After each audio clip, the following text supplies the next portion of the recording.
All right, it's September 27th, right? 1990. We're out here with Skip Allen in his woods. Take your word for it. Well, where did you come from when you came up in this country, Skip? I came up from the Fox River Valley when I moved up here, but I'd been up in the Fox River Valley for about 10 years. Where's that? In the Oshkosh. Mm-hmm. Fox River Valley runs from, you might say, from Fond du Lac, which has nothing to do with the Fox River. That's on the lower end of Lake Winnebago, it runs clear up through the Green Bay. But anything within 10 miles on either side of the Fox River is Fox River Valley. Uh-huh. And we lived in Amro, Wisconsin, about 10 miles west of Oshkosh. Is that where you were raised? No.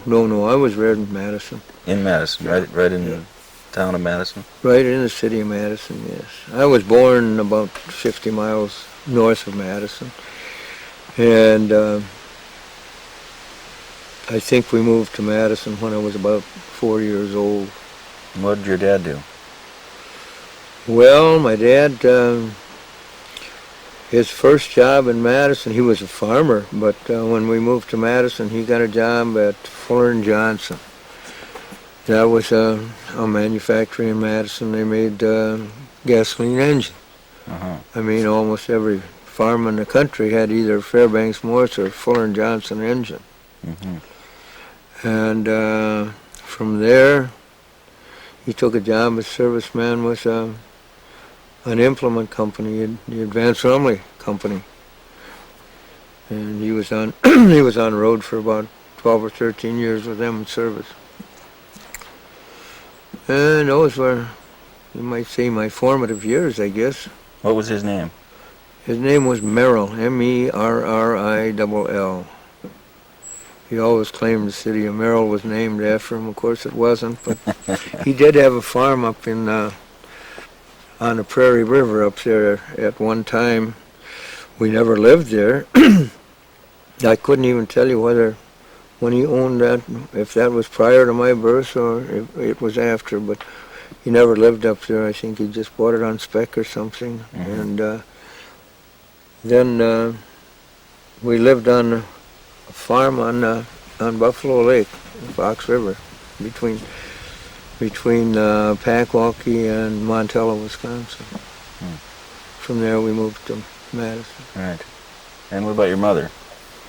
Well, my mother was born in that same area. My dad was born in Buffalo Township, and my mother, I think, was born in Douglas Township in Marquette County. Mm-hmm. And she was an Irish girl, Margaret Dinnigan. She married a man by the name of James Buchanan McTeer, and they had quite a family. And my mother was the eldest. And I had an Uncle Frank, and an Aunt Mary, and an Uncle Henry, and Aunt Edna, and an Aunt Grace, and an Uncle Art. That's it. That was the family. Was your dad Irish too? My dad was Scotch, English, and Irish. I mean, his mother was a Grant, and his grandfather, my great-grandfather, he married a Playford, and they came from the east, from the Vermont, New Hampshire area. Uh-huh. When did they come out? Oh, Jesus, you got me there. I believe they must have come out prior to the Civil War, because I'm pretty sure he served with a Wisconsin unit, and he was taken prisoner at some point in the Civil War, and he escaped, and he wound up back in Wisconsin. But I don't know too many of the details. I've heard my dad tell about it, but I was quite small then. Right. He was quite a character. I mean, he was Supposedly he was an ordained minister, and he was quite a cabinet maker. He was a farmer primarily, but he was quite versatile. I remember the shop on the old Alden farm. I mean, it was quite complete, all the way from a big forge, all the way down to carpenter's tools and everything, you know. We had I don't know what happened to him, but a beautiful set of wooden planes, you know, and all of that stuff. Right. And they always said that he had married some of them. He preached a sermon and he built the caskets. So, Boy. but he was an old man. He was in his 80s when he died. And how about your folks? When did they die? My dad died in he was 67. I think he died in 57. My mother, she was in her 70s. She died about 10 years later. Both of them died in Madison. Do you have brothers and sisters? Oh yes, I have a sister, Viola. I have brother Warren. I have a sister Betty. I have sister Ann. There were 5 of us. And where do you fit in? I'm the eldest. And then my sister Vi, she lives in Alexandria, Virginia, but she's in Wisconsin presently. We just had a small family reunion last weekend over in Minnesota. And she came over. She came over from Alexandria. We weren't all represented. My son in Baton Rouge, he wasn't able to be here, and my daughter in Anchorage, Alaska, they didn't make it, but the rest of them did. Sean and Sheila. Marilyn couldn't make it. They had something else, but we had a good time. My old piano player friend, I hope to get up here sometime to entertain the people. He was, my brother had picked him up. He's an old man now, but he's still a marvelous pianist. Yeah. We had a lot of fun. Drank a little booze, sang some songs. Oh, great. Yeah. Good time. I had a really good time. Had to drive 320 miles to have the good time, which is, I don't generally drive that far to have fun, but it was worth it. It was good to see my sister from Alexandria. But I had seen her in July. We flew out in July to this POWMIA thing.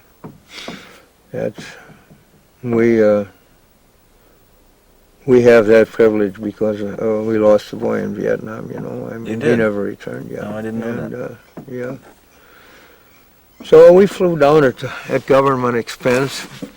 It was fun in a way. We never did it before. This is the 21st convention that they've had in Washington, D.C. This is for families who... Yeah, families involved with the POW or MIA. Okay. We departed from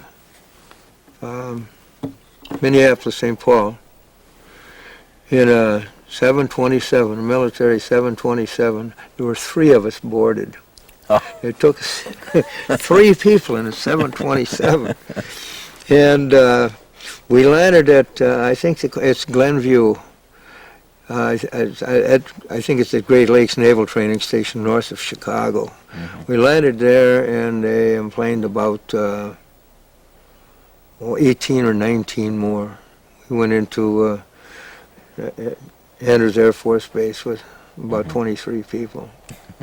And had we flown in the same plane on the way back, when we registered for a return flight, the military there scratched their head and they said, "Oh, there's only 4 of you are due for Minneapolis, St. Paul." And if you get on the same plane, you're going to have to go to Boston, Massachusetts first, from there to Detroit, Michigan, from Detroit to Chicago, and then to Minneapolis. We're going to try and find something else for you. So lo and behold, when they took us out to the field, we got on a Learjet. No kidding. No kidding. I had never imagined I was ever going to fly in a Learjet. But we did, 4 of us. And there were 2 military free riders too. They had the back seat to themselves, but I got to sit in the jump seat behind the pilot and co-pilot and talk to them for a while. Found out how much fuel we were consuming, 1,108 pounds of fuel an hour, which translates to about 170 gallons. We're flying at 43,000 feet. That's about 10,000 feet above the commercial levels, you know. Right. Beautiful flight, beautiful. 2 hours from takeoff to landing. Yeah, it was an experience. Well, when did you start flying? Sometime around 1960, I think it was. It was either just before or just after. I think it was 1960. I believe that my pilot's license shows 61 or 62, I think, when I got my license. Oh, and you were old then. How old are you? Oh, God. I'm 76. So 30 years ago. Yeah. I always wanted to fly, but when I had the time, I didn't have the money. And when I had the money, I didn't have the time. And then when, in that period there, of course, I bought this, the place on the lake. I bought that in 43. And after I had left the Gishol in Madison in 48, why, in the 50s, the family all spent summers up here. Well, that left me to my own devices downstate. I was working, of course, in different shops. And this one year, I took a job working for my cousins managing plating works, and I had a lot of time, and it was either hang around a bar or something or do something constructive, so I decided I'd take up flying. And I took it up, and I never regretted it. I like to fly. I do very little flying lately, but it isn't because I don't want to. If I fly, there's usually nobody to fly with, and it isn't a whole hell of a lot of fun to fly by yourself. Right. Just go around the patch. If I were going somewhere out of the country, it'd be different. I did. You perhaps heard Jay Miller and I flew up to Alaska in a small plane. Oh, you did? Yeah, in 1983.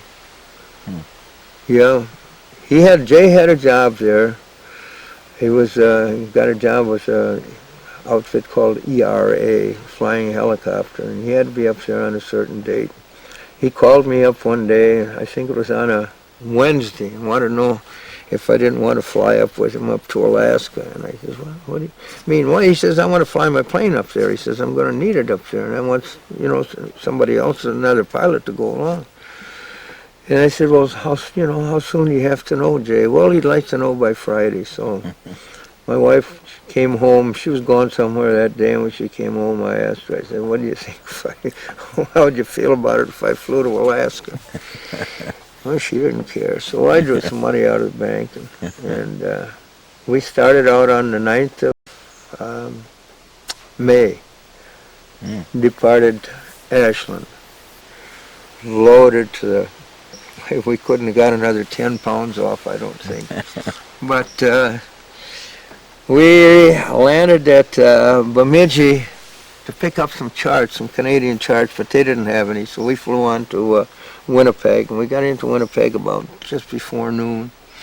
Real strong winds, and I wouldn't attempt to land it. I made Jay land the plane. It was his plane. It was a relatively strange plane to me. And he wanted me to do all the flying so I could log the time, see. I see. And, but anyway, we landed there and we got some Canadian currency and had lunch there at the airport and took off From there we flew to Yorkton, Saskatchewan, gassed up there. From there to Saskatoon. And we decided we'd made about 1,000 miles that day. It was time to stop. So we tied the plane down, walked down the road about a mile to the first motel we came to, and checked in there. And we went out and had a few beers that night around town and around the edges of town. We weren't...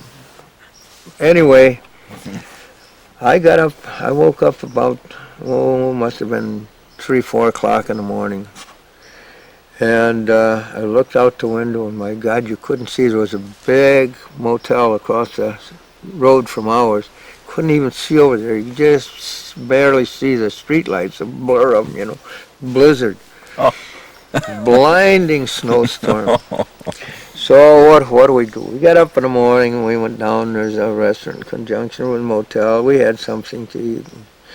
Jay is kind of a fidgety person anyway when things aren't going his way. He was pacing back and forth. And finally, and God, there were snowdrifts 3 feet deep out there in the road. There was a bus stall crossways in the street out there and everything else. He decided he wanted to, there was a chart he wanted to get. He wanted to look at it.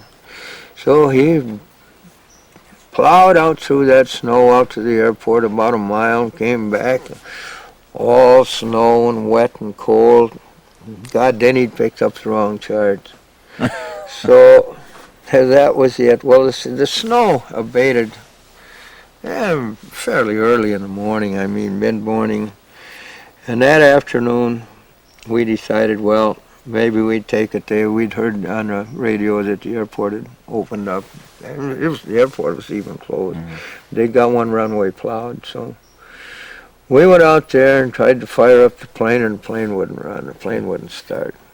Oh, I won't go into details. It was something very simple. But anyway, monkeyed around and trying to decide what to do until it was too late to do anything except go back and stay in the motel another night. We got off at 6 o'clock the next morning, barely daylight.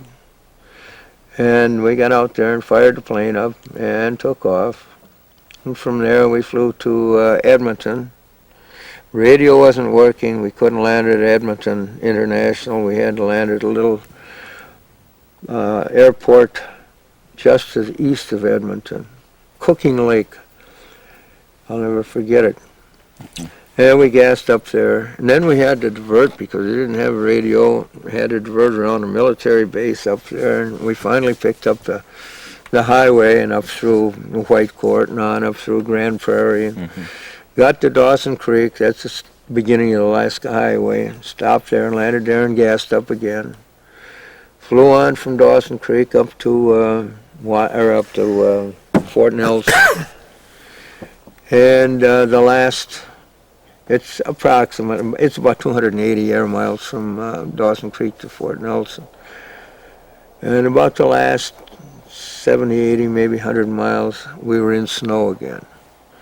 So we touched down at Fort Nelson, and God, the airport is about 6 or 7 miles from town, and no cabs or anything, you know. So we pitched the tent under the wing of the plane and crawled in for the night. Got up the next morning, stuck my head out, and got a neck full of snow again. You couldn't see 100 yards. I mean, the weather was right down to the ground. And oh God, we fidgeted around there. We caught a ride in town. We fidgeted around there all day. We tried to get out that afternoon. The field opened up, and a couple guys that had planes, you know, they could fly IFR. They took off. But we flew as far as the Omni station. And it didn't look good, so we turned around, came back, and spent another night in Fort Nelson. And we got off the next day about, well, it was 11 o'clock their time. It was about 1 o'clock our time in the afternoon. And we flew from there. We flew from Fort Nelson to Watson Lake, gassed up there, and then from Watson Lake to Whitehorse. And from Whitehorse, we got into Alaska finally. We landed at Northway and went through customs and flew on to Gulkana Airport. pitched a tent again on a pile of rocks. What is the rockiest damn place I ever slept in my life. Okay. Hang on 1 second. An airport, and I say we camped again there, pitched the tent and camped again. We had to chase a moose off the runway the next morning, and we took off, and it was just a matter of a few hours, and we were in Anchorage. But we landed at Palmer for a gas stop again, and then we flew on into Anchorage. And how long did the whole trip take? 32 hours, but I mean, we left on a Monday and we got in there on a Saturday. Right. Because we lost a day in 32 hours in the Saskatoon, and we lost a day and a half, nearly 2 days in Right. at Fort Nelson. But it's only 32 flight hours, Right. which isn't bad. But I've known guys to drive it in 72 hours. I mean, driving nonstop, you know, group of them go together. So I've never did it. The least I've ever driven it in is a few hours less than 7 days. Right. But it's a fair distance from here. You know, it's about 3,300 miles either to Fairbanks or Anchorage from here.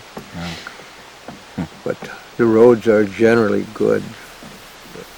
Nothing like it was. The first time we went to Alaska was in '69. Kind of a rough trip. Yeah. But now, hell, it's a piece of cake. After driving on Bayfield County roads for years, why, the Alaska Highway is nothing. And then there's alternate ways you can go too. You know, you can go west on the Yellowhead Highway and towards Prince Rupert and turn off at a little town called Kitwanga on BC 37. That's the Cassiar Highway, and that goes all the way up through, and you come out just west of Watson Lake.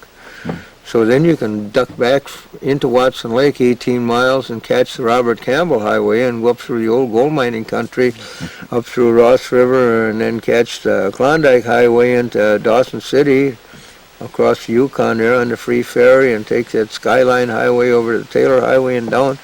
And actually, you're in Alaska, and you've only been 18 miles on the Alaska Highway. So, Yeah. There's alternate routes now. It's nice. Go up one way and come back another. Well, let's backtrack a little to Yeah, we'll have. when you first came up here now. What year? I moved up here in 1948. I quit the Gishult, and I came up here and asked the town board for a road. Well, we can't give you a road. Well, why can't you give me a road? Geez, I'm a property owner. Well, yeah, but you got to live here. We can't give you a road when you're not living here. Well, what to do? So an awning company in Milwaukee, Lackey and Joy's, I think their name there, they were selling surplus Army squad tents, these big 16 by 33 foot squad tents. I think they were $57, new or nearly new. So I ordered a squad tent, and I think the freight on it was $7. Anyway, I had maybe $65 invested in this squad tent. Packed her up with some furniture on a truck and moved up here and went over to Herman Johnson and rented his pond boat and loaded all this stuff up in the pond boat, moved it over on my clearing over there and set the tent up, and now give me a road. And they did. They did. Yeah, they did. They No did. kidding. Called their bluff. Well, we lived Now, there. where is this place that you're talking about?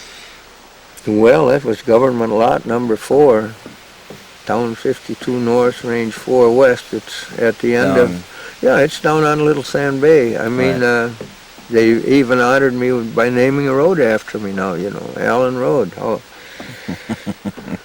That's all I got out of it. But anyway, that's where we live. And what brought you up here? And why'd you come up I here? love the country. I mean, I loved the north all my life. I got up in the north every weekend just about, and I shopped all over it. If I were to tell you some of the places I could have bought back in the late 30s, the prices I could have bought them for, you wouldn't believe me, but it's the truth. But I fell in love with this darn country up here, and that island over there particularly, York Island, you know, that was a part of my property. Oh, it was? Oh, yes, I owned York Island in its entirety. So you got York Island and then some shore. And 36 acres on the main shore, 936 feet of frontage. Mm-hmm. And then after we came up here, I bought an additional about 1,100 feet, 11 or 12, over 1,200 feet it was. But it was a small, relatively small piece. That slough down there was a part of that piece. But anyway, that was after I had moved up here. Well, we lived in the tent until fall. So how old were you then? You were in your Pardon? 20s, mid-20s, or how old were you when you came up here then? 48. Well, I was born in 1914, so I was in my 30s already. Yeah. I was past 30 when I quit the Gissel. I put in 13 years at the Gissel. At the what? Gissel Machine Company. Uh-huh. They build machine tools, turret lathes, boring mills, and balancing machinery, automatic lathes. And what was your job there? Well, Or jobs? my God, jobs, yes. I was a milling machine operator. I was an inspector. I ran thread mills. I ran dirt lathes. I went through the whole works, and I wound up. I was a foreman for 7 years. Mm-hmm. But And then quit and moved up here. Mm-hmm. And what'd you do up here to make a living? Very little. Well, I did everything I could, but I'll tell you. Perhaps I shouldn't mention this or anything, but you'd be surprised how quickly and drastically attitudes change when you come up here as a tourist, spending money. You get the royal treatment, but when you come up here and somebody might suspect you're going to be in competition or something, completely different story. Hell, I wasn't competing with any. All I knew was working with my hands, I was a skilled operator. I'm journeyman machinist, but and die maker. I worked in die shops too. But I starved out after, I think I gave it up in 50, fall of 50, I think, after deer season. I moved back to Madison, got a job. So for a couple of years you were... Yeah. I worked from 51, from 1951 until 1964 at other work, at other jobs. Down there? Down there. And the family lived here from 62, and I moved up permanently in 65. What do you mean the family moved up Well, here? my wife and the kids moved up here in 62, and you were down there? I stayed down there, yeah. Come up on weekends? Mm-hmm. Yeah, I was managing a plating works for my cousins, and then we bought a shop. My cousin, my brother, and I bought a machine shop, and I ran that for a couple of years. Uh-huh. But that wasn't getting me anywhere. I mean, 2 households, you might say, and everything else. So I decided. I brought some of the work from the shops that my brother and I owned. We split up some of the work, and I brought that along with me. Uh-huh. We vended for several different companies, Incidentally, I'm still doing work for one of them, for Northwest Engineering. Are you? Yeah. In your shop down here? Mm-hmm. Yeah, I just finished a job for him Tuesday noon. But I'm not a full-time operator anymore. I mean, try to enjoy myself. But you haven't retired either, right? Pardon? You haven't No, retired I'm yet? semi-retired. Yeah. There's too many propeller shafts being bent up and one thing and another out here in the lake for me to retire. I mean, hell, they wouldn't know what to do if I weren't around straightening their damn shafts and making new ones for them. I do quite a lot of work for the boat operators. Mm-hmm. And I'm glad. I welcome the work, And then the timber industry. Some of these guys are forever breaking down, and an emergency job, got to have it yesterday and all that. Yeah. Yeah, it's been an interesting life. Well, when you came up here then for good, did you have a shop down there, down in the other At the property? lake? Oh, yeah. I had a shop. When did you build down there then? And last I heard you were in a tent. Oh, yeah, last you heard I was in a tent. Well, of course, now we'll go back there.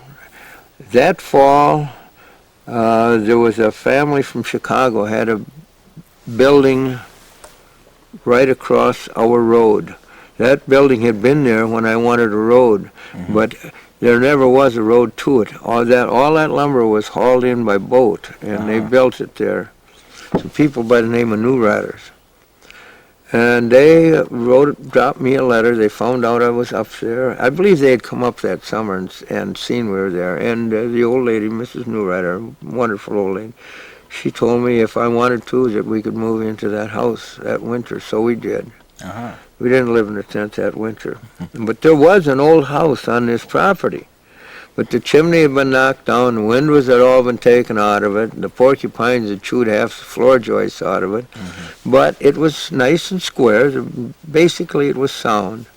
So my dad and I, the following summer, it was 2 stories high, relatively small building, 2 stories high. We cut the top story off, made a 1-story building out of it. And we lived in there until it was either 56 or 57 it burned during deer season.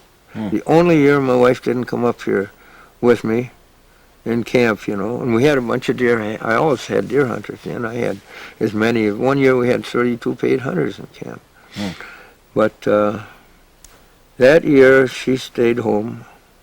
Obviously one of the kids was small. I think that was the reason. And I'll be damned if the house didn't burn. I was out in the woods dressing out a deer when my uncle came down the road hollering, screaming, everything. Lost every damn thing that I had in that house. I had a really good collection of books. They all burned. All of my pictures. There isn't a picture extant of me that I know of. I'm less than 50 years old. Is that right?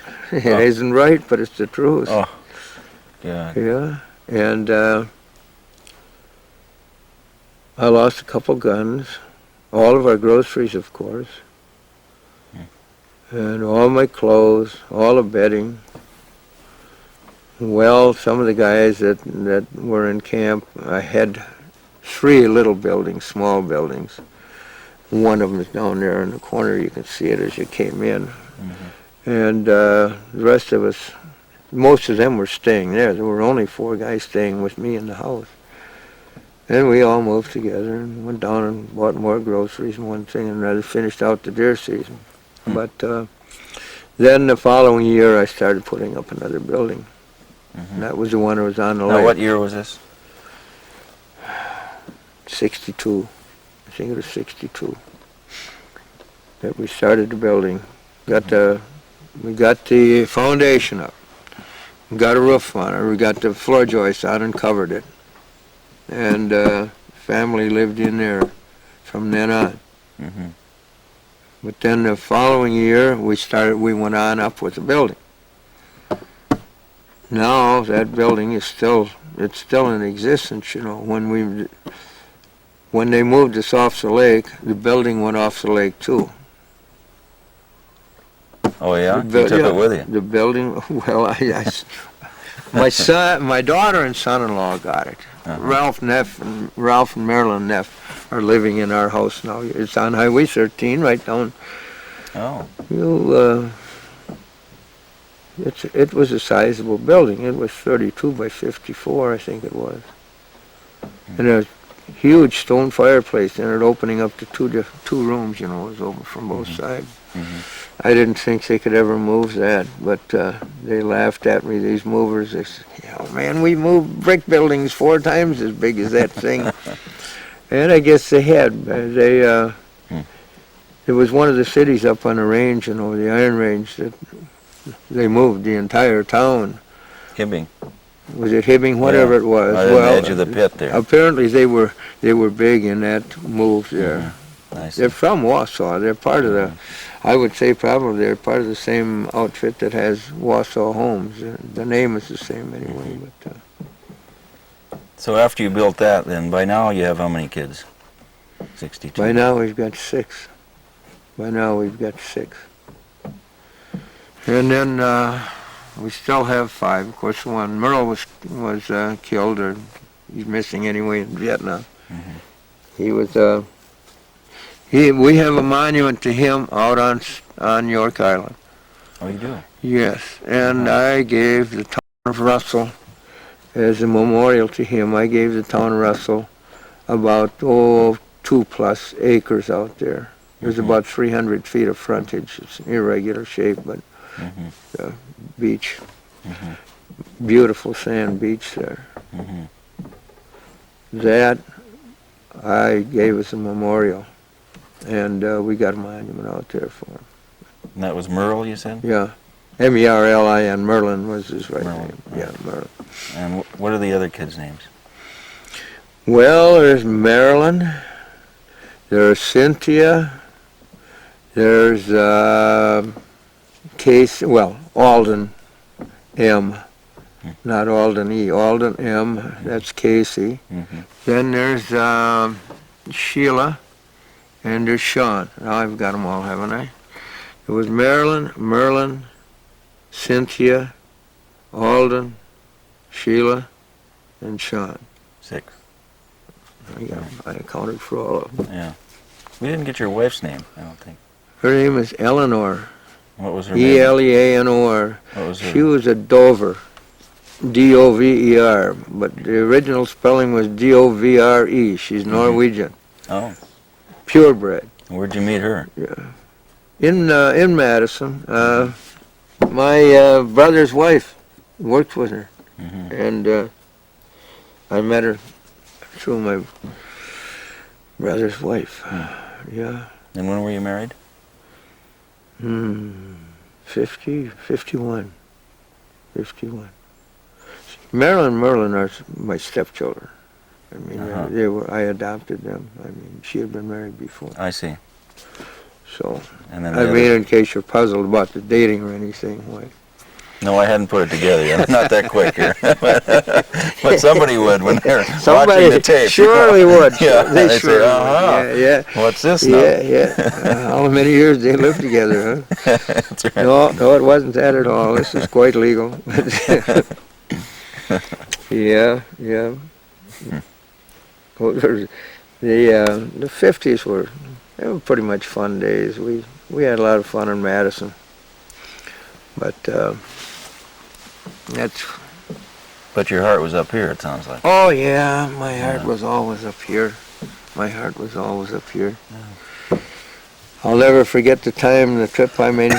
I dickered on that place down there for about 3 years. It was a great, big, tall old gentleman, and he lived in one of the North Mill side suburbs on the north side of Milwaukee. I forget the name of it now. Beautiful home he had.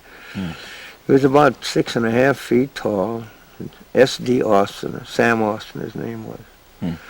And I bought that. But I'd come up here in the summer and go out there on the lake and look at that, and geez, I'd get all hot about it, and I'd start writing. It was listed with either Risberg or Wise, and in Hayward. That's where I first saw it. Oh. But I came up here with a fellow that was working for me at the Giswold at that time. This was in either just before the war or right in the early part of World War II. And he was raving about this country. I'd been up here once before, but we came up with him. I came up once, and he knew the county clerk. He was a friend of the county clerk. He was from Washburn, to tie this together. Right. And so while I was there, so I asked him, I said, who owns York Island? And of course he checked the books and gave me this guy's address, so I wrote to him direct. Well, as I say, I'd be all hot for it, and I'd come home after my vacation, start writing to him and everything else, and then I'd cool off when the weather got cold, Following spring the same way. It was 2 years like that. Finally, I guess I called him a couple of times, and he bawled me out for wasting money on a telephone call when a letter would do better. He wasn't calling me, I was calling him. But he didn't think much of my thrift anyway, but...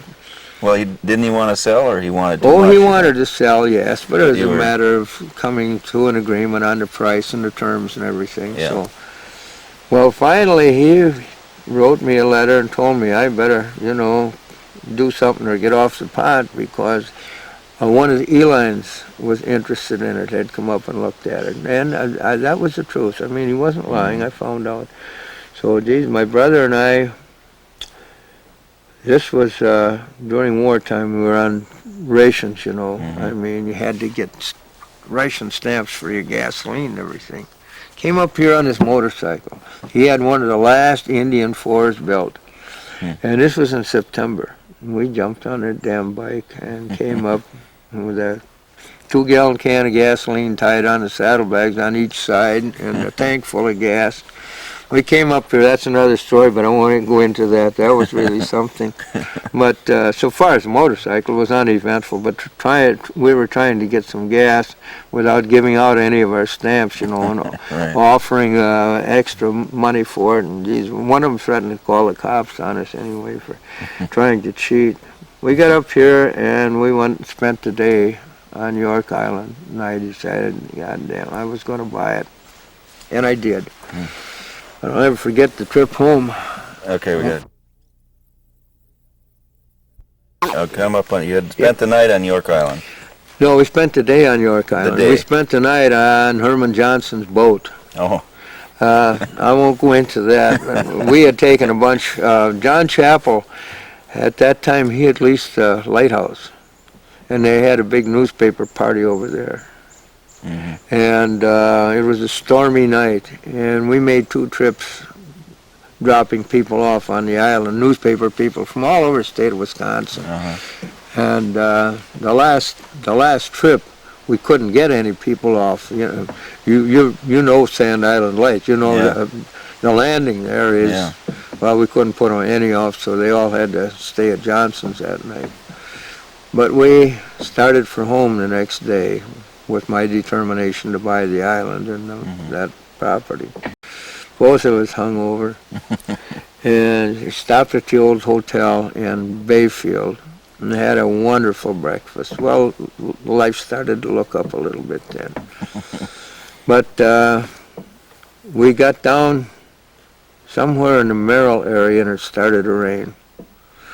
Well, I didn't have any equipment for riding in rain on a motorcycle. My brother had a rain suit, which he put on. I put my hip boots on. I brought hip boots along because I'd planned to do some trout fishing. But I remember I was damn near froze by the time we got to Stevens Point. We stopped there at Stevens Point by the Whiting Hotel. There was a good restaurant there. About, 8 o'clock in the evening. I climb off that motorcycle. When I stepped off, the water squirted up out of both hip boots. They were full. I was soaked. Damn near froze. We got in and we had both of us had a big steak, and the weather had cleared, and we got dried off anyway. We stayed there long enough to get fairly dry, and on down to Madison on that bike. And the next day I wrote to him, made a deal. So the deal. When was the deal closed? In what year? 43. 43. 43, yeah. Yeah. It took me several years to pay for it. I cashed in all the war bonds I had. And it was quite a struggle. But I got it paid for. I think when I first bought it, the taxes were less than $100. Of course, they immediately doubled when I bought it, They kept going up after that every year, of course. But Well, did you ever build anything on York Island? never, nothing, no. Right. No. Did you log over there or anything? I cut some cedar over there for, at that time it was a Keene's dock for Russell Valentine. He was managing Keene's dock, and I had the sawmill set up on the beach there. And I cut some cedar over there and sawed some 8x8s for facing on their dock down there. But other than that, I never cut anything on there except I logged off about 20 cords of balsam, which of course is a drop in the bucket. Right. But I didn't cut anything until the Park Service told me that the timber didn't have any commercial value. There was some little smart, eager attorney came into my shop one day. I mean, this is when they made me the initial offer, for it. You know, they were going to set up And I looked at it, and I looked at the dollar figure, and I said, well, I said, how much are you valuing the frontage at here? I had over 20,000 feet of frontage on York Island. Well, I don't remember the figure. It was rather vague. I don't think he did give me a figure.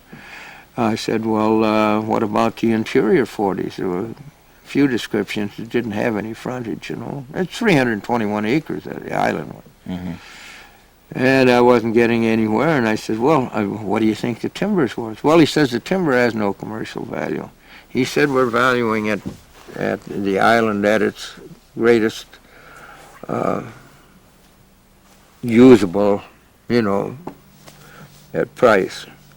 Well, what the hell are you going to do? I knew that I had a lot of timber there, and valuable species, yellow birch, a lot of yellow birch. And there's quite a bit of white pine over there. So I got a forester, I won't mention any name, but at that time he was Sawyer County Forester. I got him up here that winter. We went over on the island, and we spent the day over there. And he told me that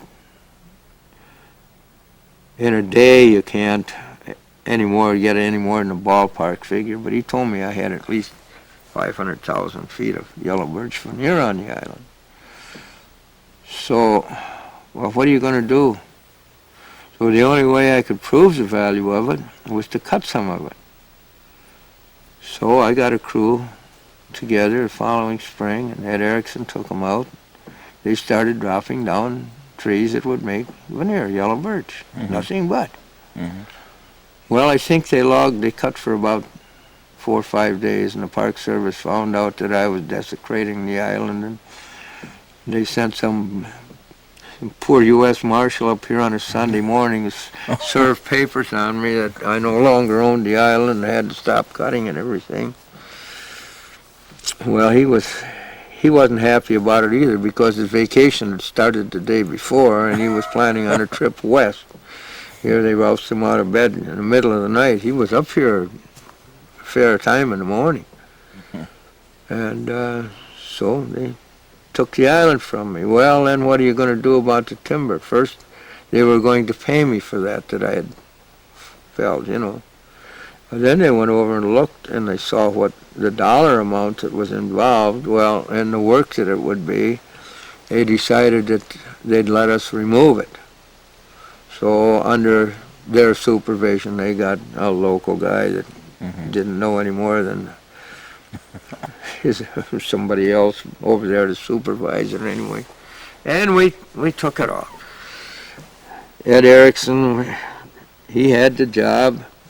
I paid him $975 a load to haul it to Ashland, down there at the old pulp hoist, And he made 10 trips. And he averaged, something like 22,000, I think, feet of log. Well, when they were logging Outer Island, of course, that was a private deal.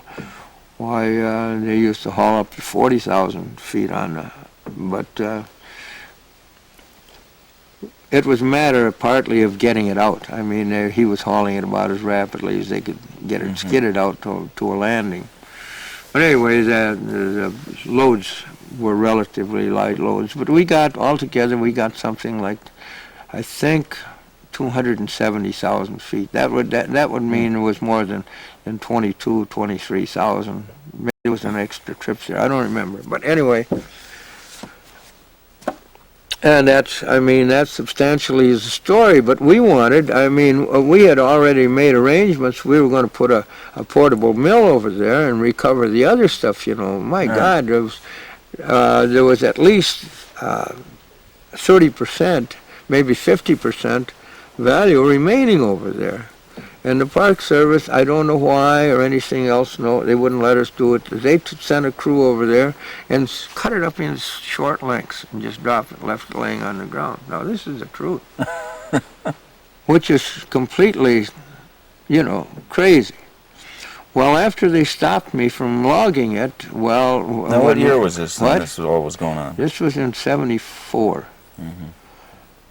And I had planned a trip to Alaska, or a canoe trip that year. Not to Alaska. We were going to canoe the Pelly and Yukon rivers that year, up in Yukon Territory. But anyway, we had a meeting right down there at Little Sand Bay in their headquarters, and Pat Miller was one of the ones that came up here. 4 of the big shots from Omaha came up here. And right in, and you get the Park Service proposal, and right in there, the Apostle Island proposal, right in there it states that personal property is to remove at government's expense. Mm-hmm. And they agreed, yes, the tree severed from the stump is personal property, and they had to pay for removal of it. So I didn't dicker with, Ed Erickson about it or anything. $975 is a fair price, actually, as far as that goes. And anyway, I was getting it back from the government, so there was no hesitation on my part. And anyway, I paid. They paid for the one trip it wound up. They paid for the removal of the skidding equipment, the forwarder, and that's all they would pay. When we came to court, because I had made money on the deal, I had to pay for it. That's this Judge Crabb. That was her decision, right in the courthouse in Ashland. That because I had made money, that I had to pay for it. So it cost me $9,750 to remove my own personal property, which the Park Service agreed to do. Yeah. That's how they live up to their bargain. And I can verify that. There were 5 or 6 of us met with those 4 people from the Park Service. Yeah. That's what that as much as anything makes me bitter about the whole thing, because I don't blame you. You can't. Their word is no good. Yeah. But I'll tell you, that's the story. Then after this, I could understand their logic. You see, in order to they took that under an act of taking. That isn't, it's a summary condemnation, that's what it is. It's different than under normal condemnation. The value of the property is determined at the time of your day in court. If you're fighting this thing,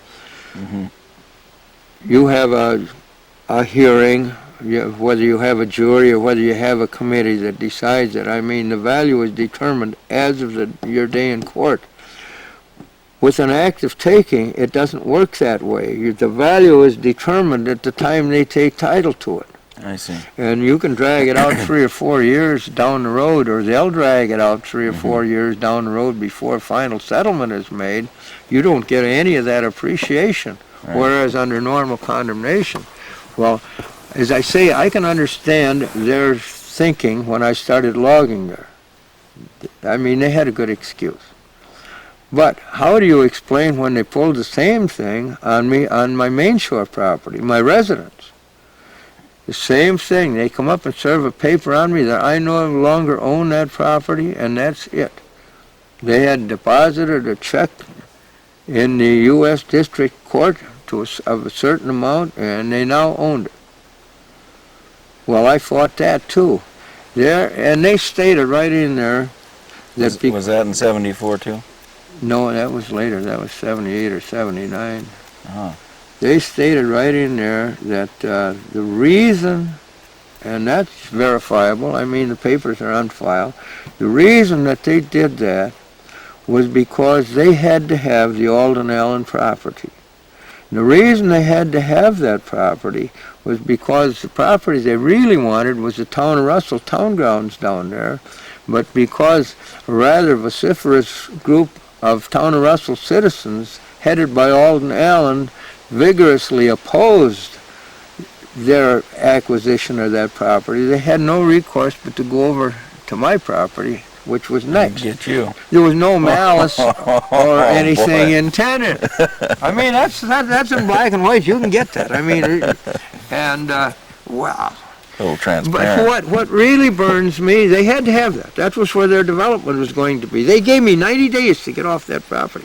What? I did, yes, I did get an extension. Finally, my attorney got me a 6-month extension. But imagine moving my shop and everything else and getting a house and everything in 90 days. Well, we lost 3 years appreciation on there. Yeah. See? Which at that time was about between 30 and 40%. The property values were just skyrocketing at that time. And I had the largest holdings of anybody on the Main Shore. Yeah. So they gave me a royal one, but hey, the thing of it is, they were lying in their teeth because they haven't did one blessed thing with it yet. They haven't. They needed it immediately. No, it's sitting down there just exactly as we vacated it. When we moved off that property, I'll tell you how far I went. They moved the house from there. My daughter and son-in-law got the house. When that went up the road, my son and I went down there with a crawler. We took the walls down as far as we could get them. I mean, it was block walls, 12-inch cement block walls. We salvaged all the blocks we could down there. This was in turn trying to do what they did to me, you know. But anyway, then the ones that were reinforced, we couldn't take them out anymore. We bulldozed them in a pile and moved ground over, and it looks almost exactly the way it did when I bought it, except that there's a well casing sticking up on one end. And I tried to pull the well casing, but I couldn't pull it. Otherwise, I'd have pulled the well casing too. Yeah. Just kind of a childish thing on my part, but I'd be don't goddamned blame if you. I wanted to leave any vestige of my having lived there. You know what I mean? Yeah, exactly. Well, when you first got up here in that land, there were still quite a few people living on Sand Island then, right? Oh yeah, the Dolls Who lived was out over there? there, Yeah. and of course, all of the Hewlings group, you know, they lived over in the summertime. The Yenches. But the year-round people, I mean, who Well, was still there then? I don't think there was anybody living year-round at that time. No? No. I think Carl and Alma Dow were the last ones that were living over there, but other than them, I don't remember any. Old Man Johnson might have been, Old Herman.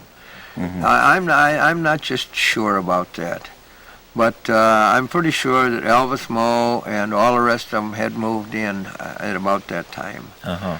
It's you see, in the I can remember when I used to come up here before I moved up in '48. I can remember there was a lot of activity. The Booth fisheries boat, you know, used to go around to all the islands. The fishermen lived out on the islands then, and they collected the fish Right. and everything. And there was lots of activity around in those days. But Did you ever do any commercial fishing? no, I worked one fall. I worked for Carl Dow on the fishing did? boat. Yeah, during herring season. Yeah. Uh-huh. Oh yeah. What year would that have been? Oh, that was in, it would have been fall of '48 and early winter of '48 and '49, or fall of '48, that's what it was, the first year I came up here. Yeah, I spent the herring season with Carl. But, Now, how long before he drowned was that? Carl didn't drown, Carl's dad drowned. Carl's dad drowned, that's Yeah. right. Oh, that was quite a while prior to that. That was quite a while. That was back around in the early 20s, I think. When, That's right. yeah. No, we're speaking of the 40s now. Yeah. You know. Well, I was confused because I thought it was Carl that had drowned. No, that was Carl's dad. Yeah. Carl, either Carl or Mal, his brother. No, I believe it was Carl. I think was in the Navy at the time, and I think Mal was just a comparatively youngster that spring when his dad died, drowned. They've never found that boat. The boat somewhere off the west side of Sand Island, I guess. Yeah. Kind of a sad thing. Yeah. That was the first set that they were making that year when it happened, you know. That was the first day they were setting. Oh, it was. I didn't Yeah. realize that. Yeah, and he was having trouble with his engine. Old Herman Johnson was the last one that seen him. I don't know why he didn't give him a tow or something. I don't know any of the circumstances. But he was the last man to see Carl's dad alive. Of course, now Carl's gone. He's been gone for several years. Right. He was a nice man. But that was, that Sand Island, you could do a story on that, I'll tell you. I've heard some wonderful stories from that.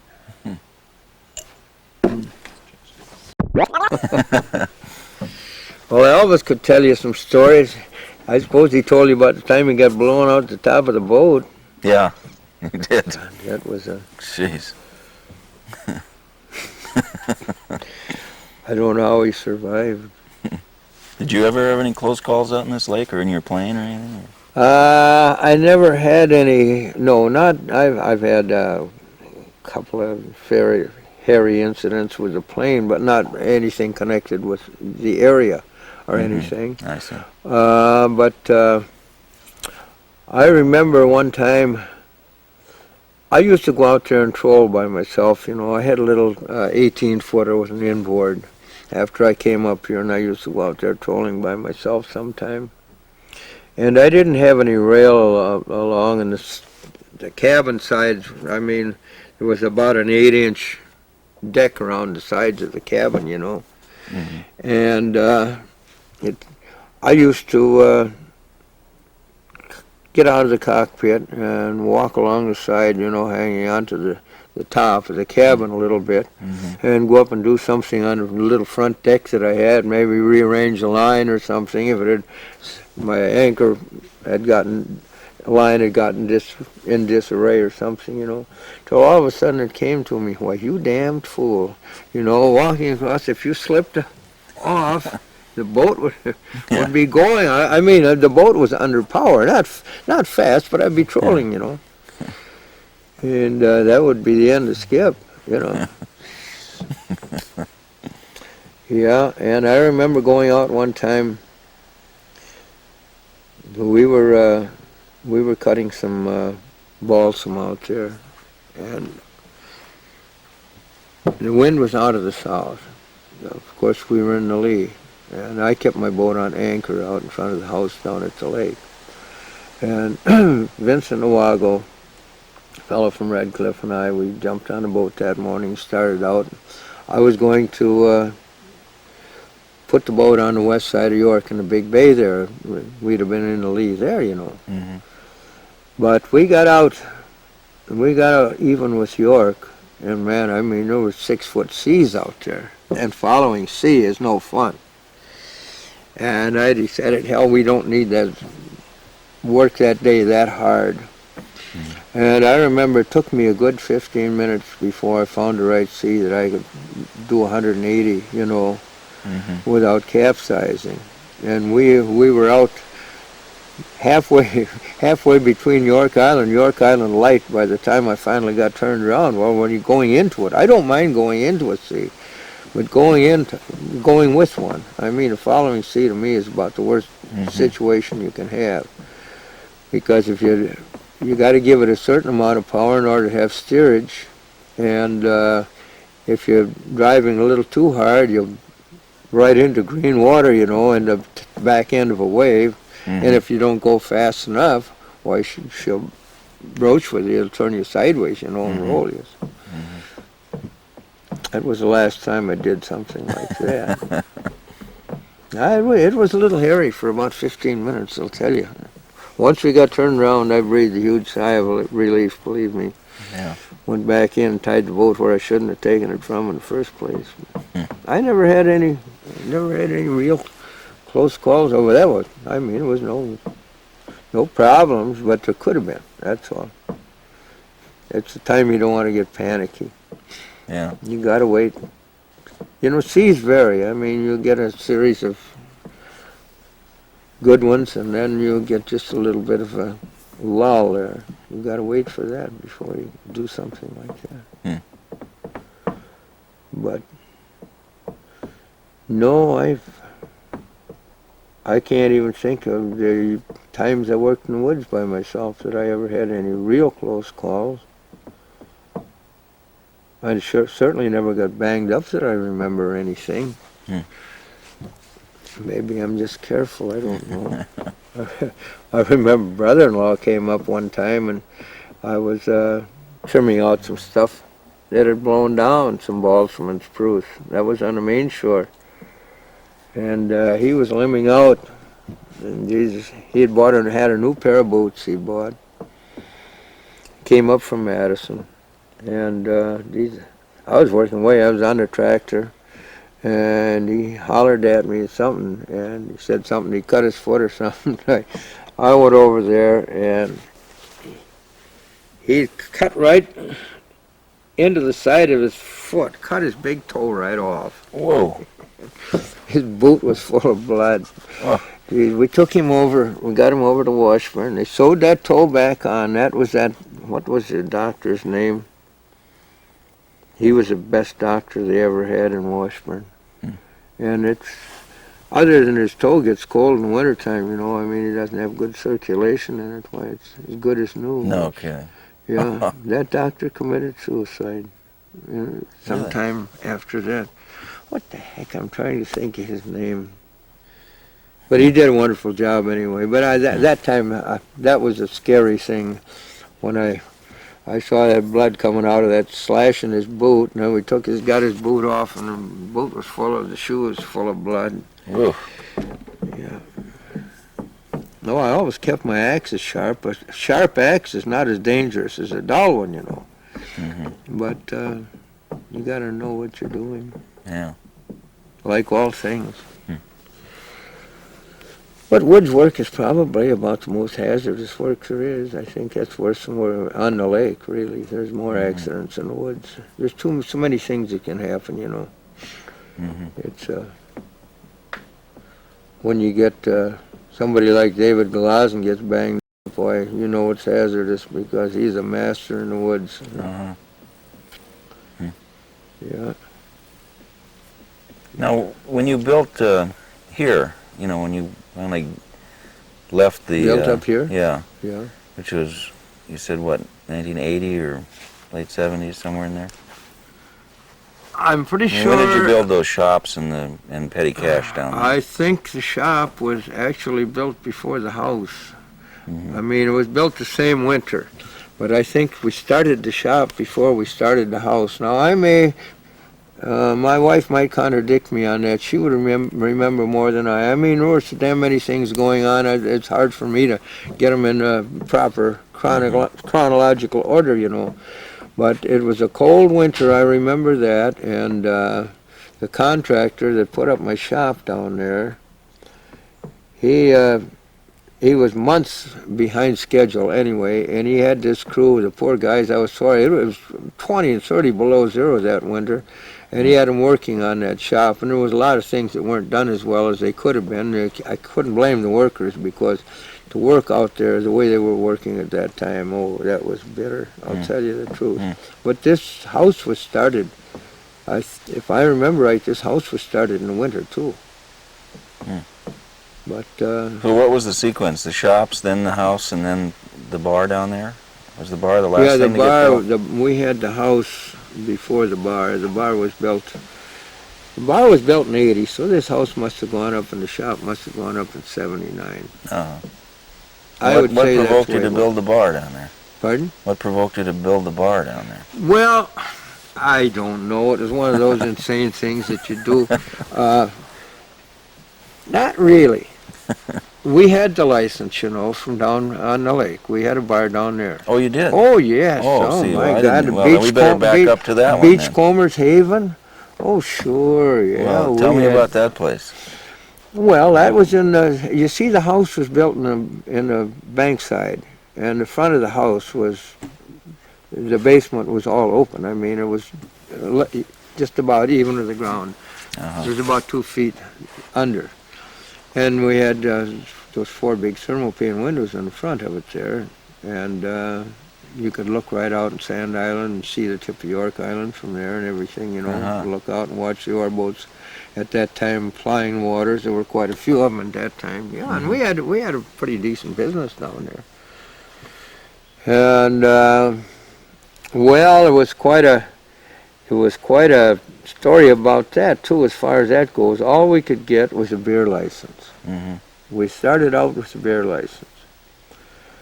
And in 1970, census year, I applied for, I went, they were having a meeting in town in Bayfield. I forget whether it was at the school or whether it was at some public building there anyway. And this gal was looking for recruits for enumerators and crew leaders. Uh-huh. Well, I got a job as crew leader. I wanted to get a good census of the town of Russell, because under Wisconsin law, I mean, you're permitted one tavern for every 500 people. Oh, if you you are? got 501 people, you can get another license.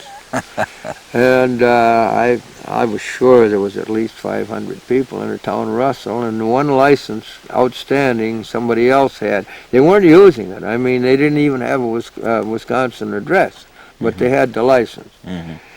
And all I had was a beer license. I wanted a liquor license. So I took the job as crew leader of the census. Oh, big money. I think it paid $3.50 an hour. Uh-huh. And anyway, to make a long story short, I went through all of that work that it was entailed. I forget how many enumerators I had under me, but a lot of them. I had all northern part of Bayfield County. Mm-hmm. And I wound up in the town of Russell. After all this work, we enumerated everybody except the ones out in St. Francis Cemetery there, and we didn't get them, but we came up with 472 people, I think it was, in 1970. That's how many people lived in the town of Russell. Mm-hmm. So no license. But then, after that, there was some way that if this was a part of our business or something, we could get a liquor license. We did, and this one stage when they passed the 18-year-old law, I think it was. Mm-hmm. And there again, you'd have to check. But anyway, we did legally get a liquor license, and as I say, we did a fair business down there. What was that place like? I mean, What was it inside? like? Yeah. Oh, inside, well, the walls were painted. I mean, we had first we had painted the walls, and then we paneled them. Mm-hmm. We put paneling, we furred out, put furring strips on it, and paneled walls. It was nice. I don't know, that we should have maybe a picture or two of that. Mm-hmm. We still got the first dollar we took in the bar. Oh, yeah? I mean, that's on the wall down at the other bar there, Right. Where our licenses are and everything. But we had a nice clientele, and people would come out there on a Sunday, you know, and they run our beach there. We had more beach than anybody else down there. Yeah. And there was always activity. In wintertime, snowmobilers would pile out there, 20, 30 of them at a time. They used to go around the lake and come in, you know, in front, park out there. And I kept my plane out there for 3 years. I had it out there and flew out of Little Sand Bay. Uh-huh. But it was a fun time. That was the best time. Those were the really nice years up here before the Park Service came in. Yeah. We had a lot of fun. So then you brought that liquor license So I along. took the license along, yes. And here's the story. My daughter and my niece were going to run it. They're both live wires, real sharp girls. Mm-hmm. And they were going to run the bar. So, okay, I built the bar. I got the bar about halfway through. Cindy took off for Alaska, and my niece Diane took a job with the post office down in Madison. So I was left with the damned bar. I've been stuck with it ever since.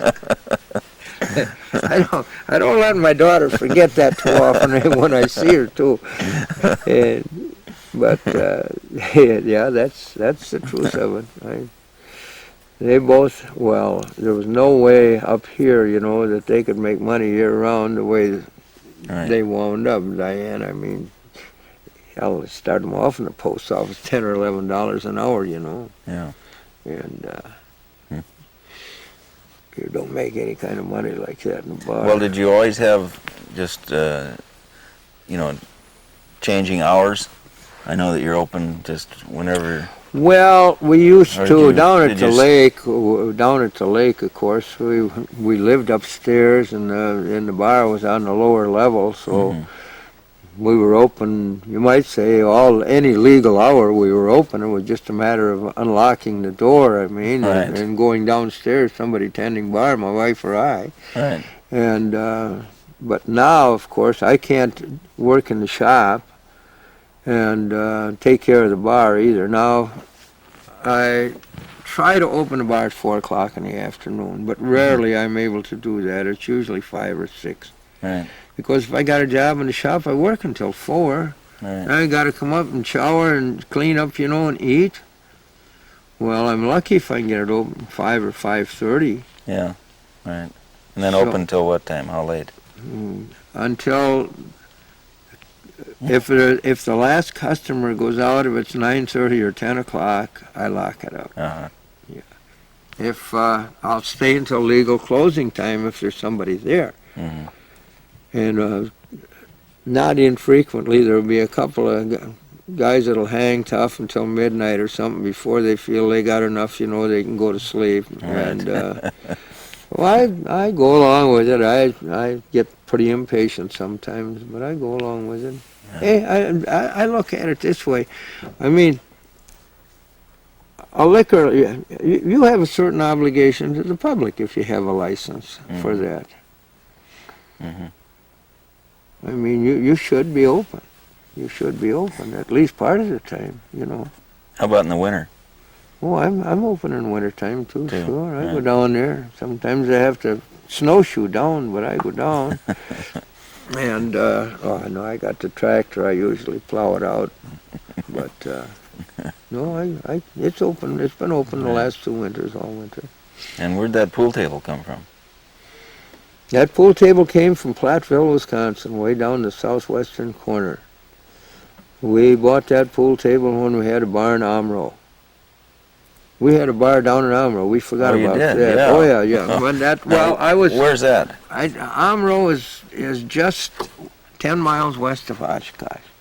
I moved up. I was working at a small outfit called Rural Products in Madison. I was a die maker. They had a die casting set up there. They used to make true scale toys. I mean, like they had a Caterpillar tractor, a Caterpillar scraper, Cedar Rapids rock crusher, and all of those. I mean, they were more or less working models. They weren't powered or anything, but even a crusher, you turn the wheel and all the wheels turn, and everything on it. And I must have answered an ad in the paper. They were looking for a shop foreman up in a little town called Winneconne Manufacturing. So they called me up, and I went up there for an interview, and they hired me. And I stayed about a month after that with the company I was working for, and then I went up there, and we moved up there. What year would this have been? It was in the 50s, Mm-hmm. probably about 54. Mm-hmm.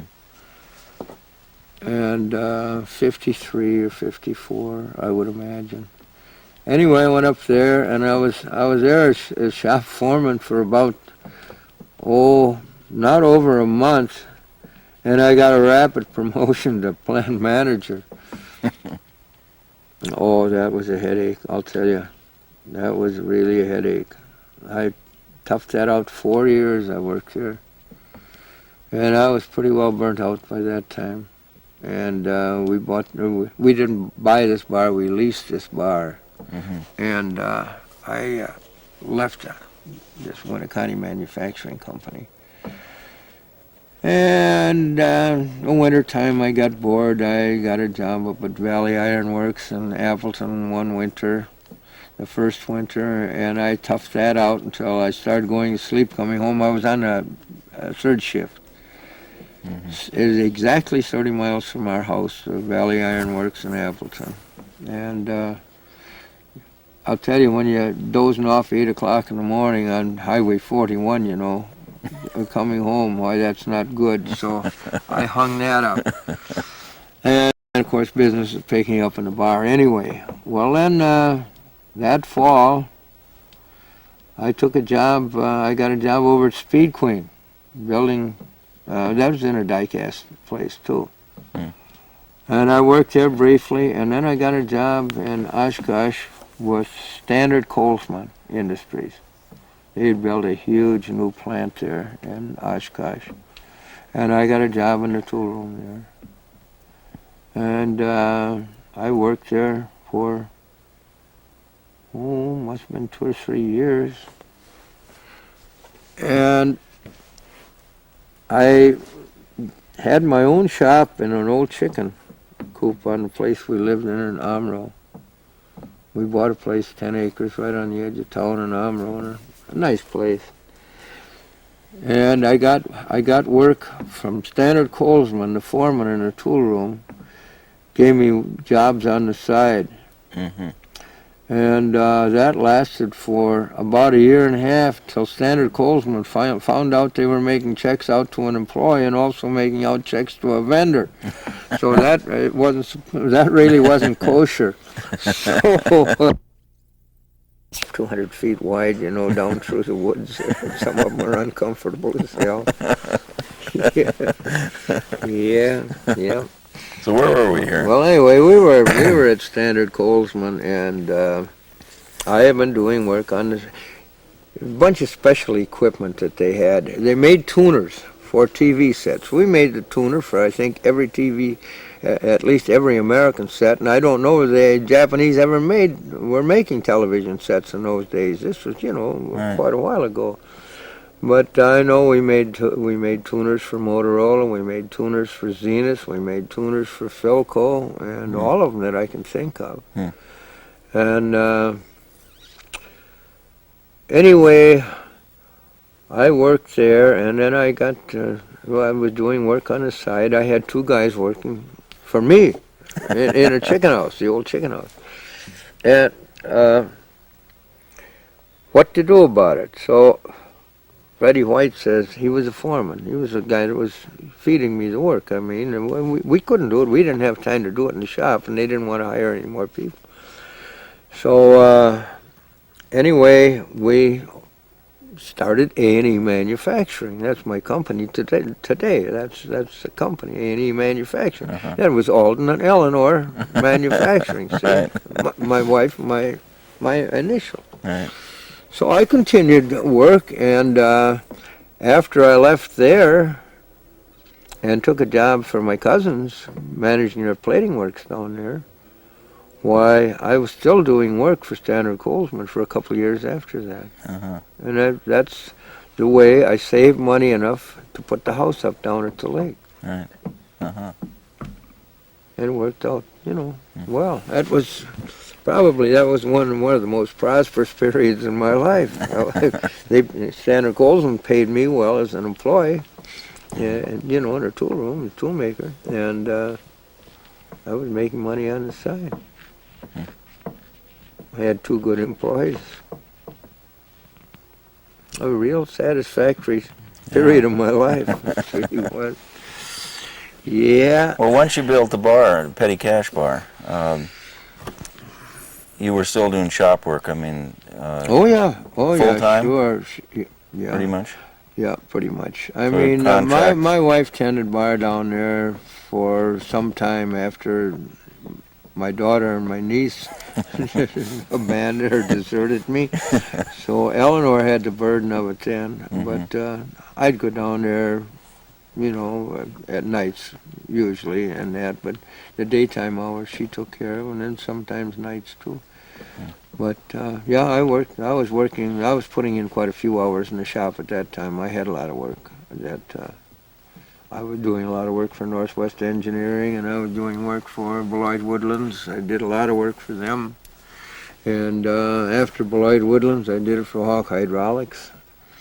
Did lots of work for them. I know, of course, Beloit Woodlands is down the drain, and Hawk Hydraulics sold out to Ashland Industries, so I no longer do work for them, but I still do work for Northwest Engineering. But I'm no longer seeking other work, I don't want vendoring for somebody else. I'm satisfied with what I'm doing. Ever plan to really retire? Oh, I don't know. We just bought a condo up in Anchorage. Oh, you did? Yeah.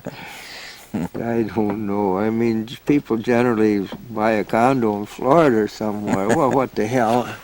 Nobody ever said that the Allen family was like other people. So we got a condo in Anchorage. I don't know. It's rented right now, but we may go up there. Well, wouldn't you hate to leave here, though? Oh yes, I mean, there's so much of my life is tied up in this area. I had my life all blueprinted down there at the lake. I was going to have this regular little dynasty down there. My God, that slough down there, was an ideal marina. That was my future plans when area warranted it, when business warranted it. Well, I was going to, and would have made a wonderful marina down there.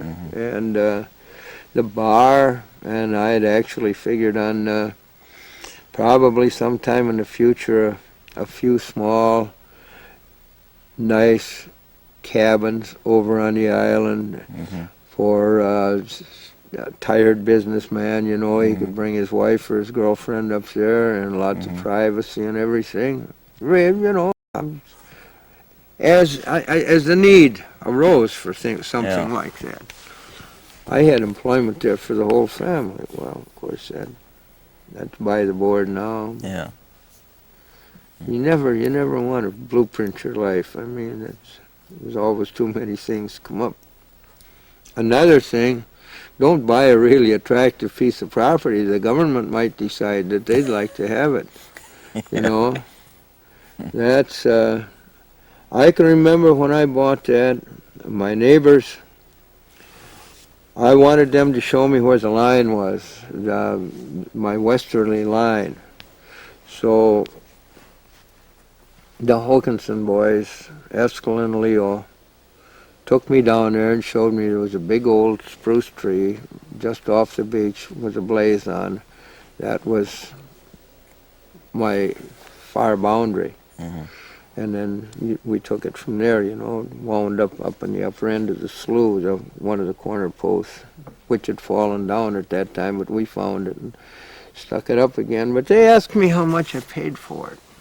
Just out of curiosity, how much did you pay for it? And I told them, oh my God, you really got took, We could have bought this place pardon me, a few years ago for $15, and everything. We were going to log that off, and then we were going to put sheep out there. We're going to raise sheep out there. Oh, geez, you really got took. Well, here I am, as I told you, I've been playing around with this idea for 3 years before I finally got it, and scrimping and scraping, From that day forward, I never bought a new car until 1976. From 1941 till 76, I never owned a new car. I bought a couple new trucks, but trucks were, my God, cheap in those days. But anyway, you can imagine how I felt. Yeah. Well then, I mean, when the place is sold, when they take it away from me, all of these, some of these same characters, oh boy, you really made out like a bandit, didn't you? You know what I mean? I was no smarter when they took it away from me than I was when I bought it. Maybe not as smart. I don't figure I was as smart. I should have figured out some way to I could hang on to it. But Yeah. anyway, that's how things go. Yeah. No, it's I don't know. People to this day think, Jesus, I made out like a bandit. They don't realize that 40% of that, better than 40% actually, in one way or another went, most of it for capital gains. I had to pay capital gains on every goddamn penny of that. Yeah. Yeah. Had it been 2 years later, my age and the fact that it was my homestead would have mitigated that. You know what I mean? No kidding. I would have been forgiven most of that. Yeah, yeah. I think Skippy is an old tight ass sitting on his money. I don't have that much money. I mean, I say that and they just look out of the corner of their eye at me, but I don't. Yeah. Anyway, I honestly earned every penny I got. Yeah, exactly. Yeah. Well, listen, maybe we should go down and take a look at the plane and the landing strip and the bar. And, Sure. I don't mind. and I look at it every day. yeah. All right. And you know, Miller owns Leinenkugel too now. They do? Oh, yeah. Oh, I didn't know Oh, that. yeah. But they haven't changed management or the brewing. I mean, The same. they retain their.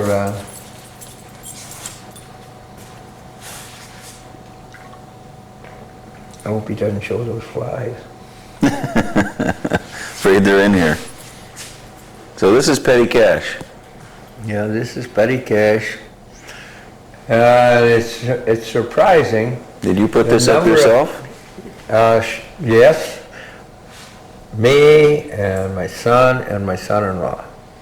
Sean, my son, and Rick. Patrick Kelly, that's my son-in-law. He likes to be known as Rick. I call him Patty, and he doesn't like it, but he has to put up with it because I'm his father-in-law. How can you get Rick out of Patrick?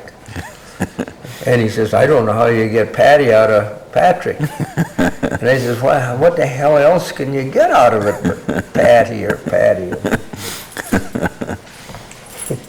So how long did it take you to put up this place? We started it, of course I had the wall laid up and the deck on there the year before, and we started this in the spring and we had it closed in and ready to open in October. It was a long, hard summer for the three of us.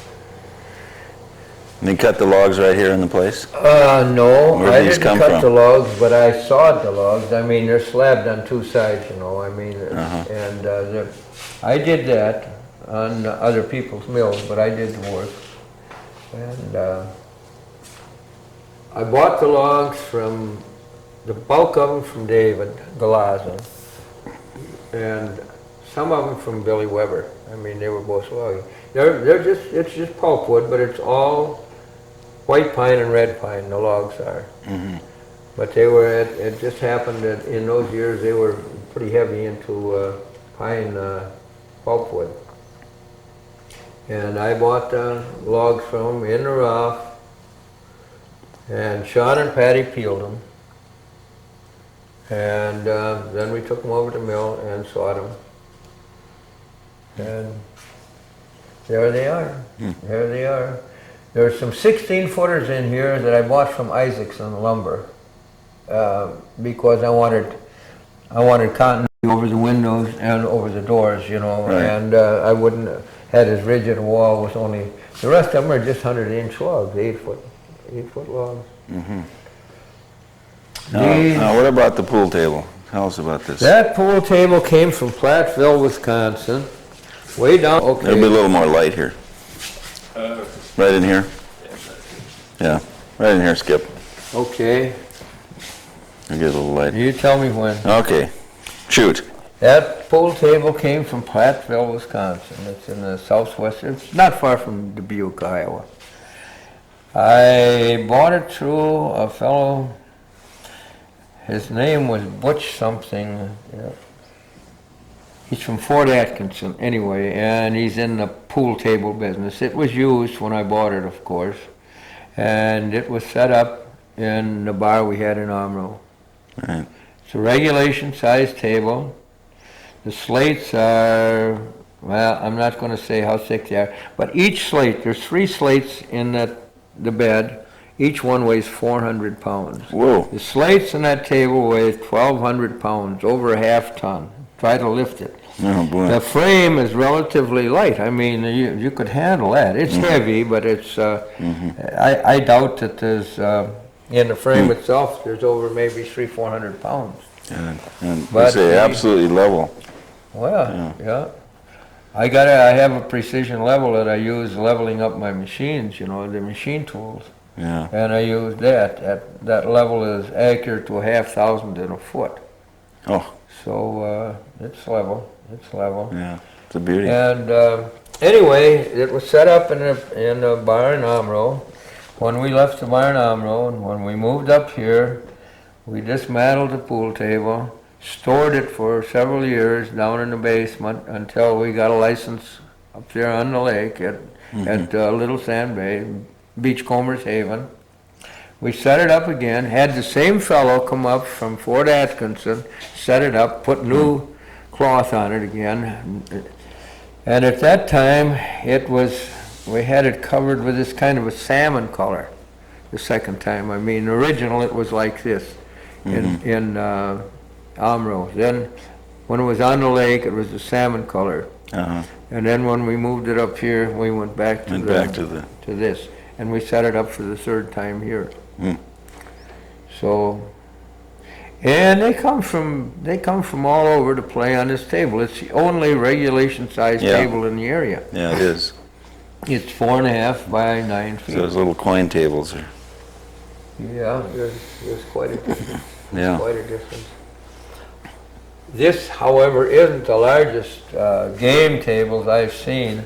We stopped one day somewhere in southern Saskatchewan for lunch, and they had I think they call them snooker table there.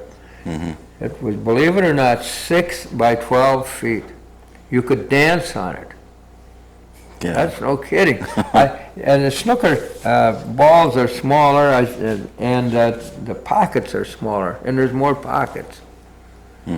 But I saw one somewhere else, a 5 by 10 foot table, a billiard table, but How big is this one? this is 4.5 by 9 feet. I think Right. that's what they consider regulation, Yeah. pool table. Right. But it's a good one. It's a good one, but it's older than I. It's When I was it would made, would you guess? Probably around the turn of the century. Yeah? Now, that's only a guess, but I can remember back when I was a kid, back in the 20s, all the pool tables you ever saw then was this size and the same type. But I don't remember any of them new. I mean, they were all, had been through quite a period of use. Yeah. So, but we put new leathers on them, new pockets this year, got it all fixed up, so. I suppose in the wintertime this is pretty busy too. But surprisingly, we have difficulty getting into darn pool leagues because they are all accustomed, and they say our team has the advantage because we're using the big table, and hell, any of them can come out and practice. Our teams never practiced any more than anybody else. I mean, they came out and shot pool once in a while, but there was no advantage. But the first year we were in the pool league, when we were down at the lake, we got first place. Is that right? And the next year they wouldn't let us in. We had to put a small table in it. They wouldn't let us in. Oh, And we've had difficulty. We've been in a pool league, I think, once or twice since. It always winds up the same way. We get a good team, why, hey, it isn't fair. You've got that big table. So I don't know. I can't tell you. now who plays the piano here? This fellow I was telling you about, a friend of ours, when he comes up, he played professionally for years. His professional name is Joey Ray. His right name is Joe Reismeyer. Mm-hmm. But he's played all over the United States. And we had last week, as I think I mentioned to you, we had a small family reunion over in Minnesota. And my brother brought Joe along. Joe now, he must be, he's past 65. Mm-hmm. And when I first met Joe, he was just out of high school. He was playing at what they called the stables in Madison. This is right after repeal. He wasn't even of legal age to play there, but he was playing, and he was good. He started taking piano when he was 6 or 7 years old. And he's a marvelous pianist. But he's been retired he doesn't make any engagements for about 20 years, but he's still real sharp. Well, there's nobody locally who comes up and...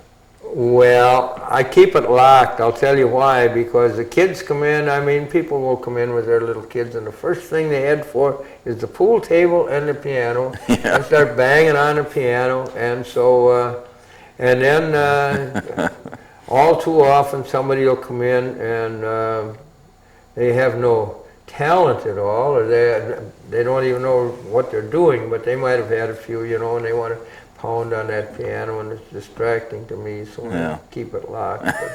You don't do it. You don't play. No, I would give anything, but I can't. It's not too late. I can't even play a mouth organ, for God's sake. And I love music.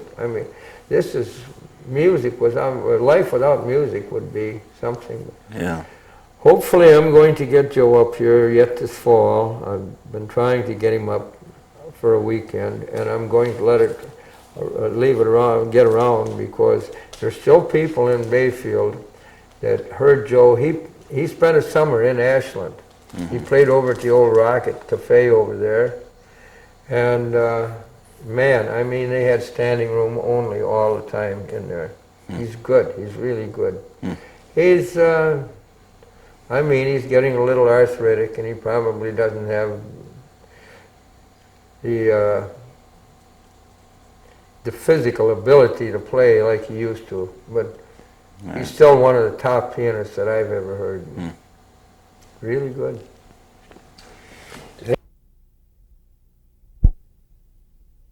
Traded Penta when I built the place. You can't even buy it anymore. It isn't legal to sell it.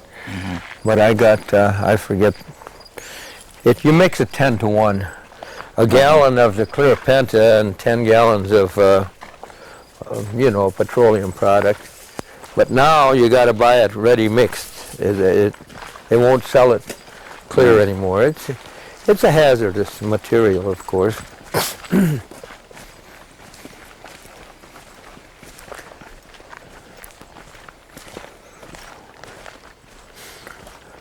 One of my next projects, I'm going to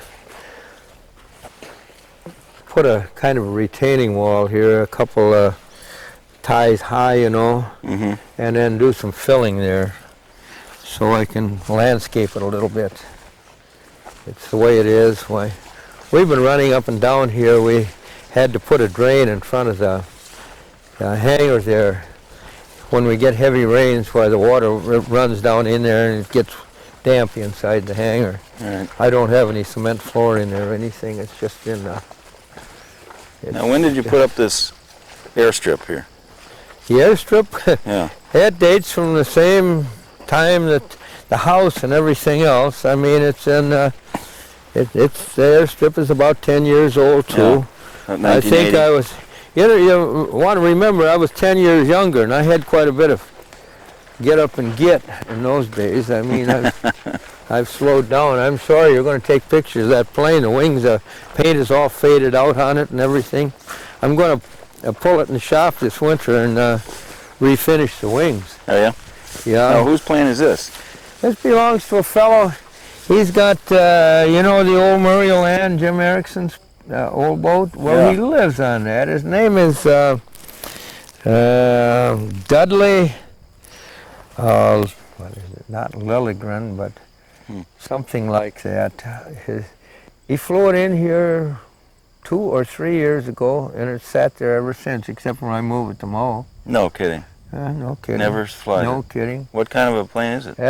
I learned to fly on an identical twin to that. That's a Cessna 140.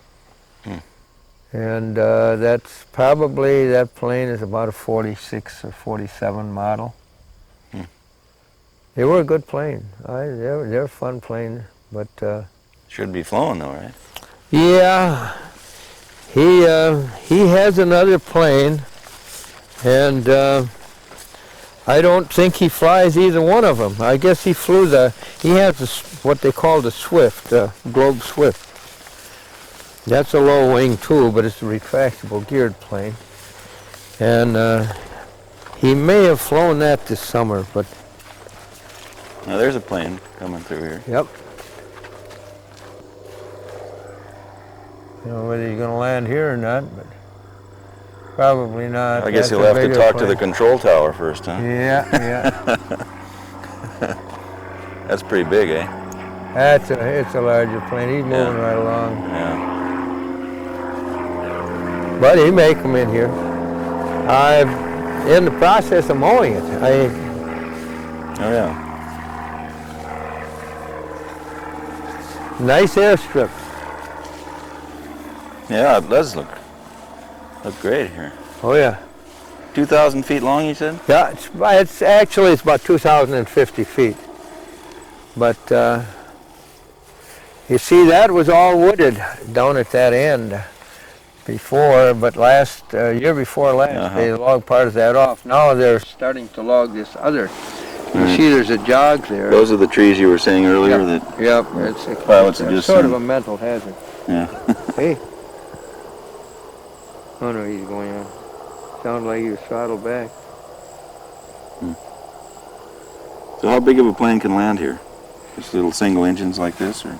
Oh no.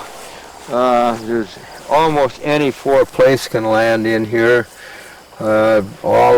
Practically all the Cessnas, the 150s, the 152s, the 170s, 72s, 180, 85s, 82s. Any of them could land in, no problem.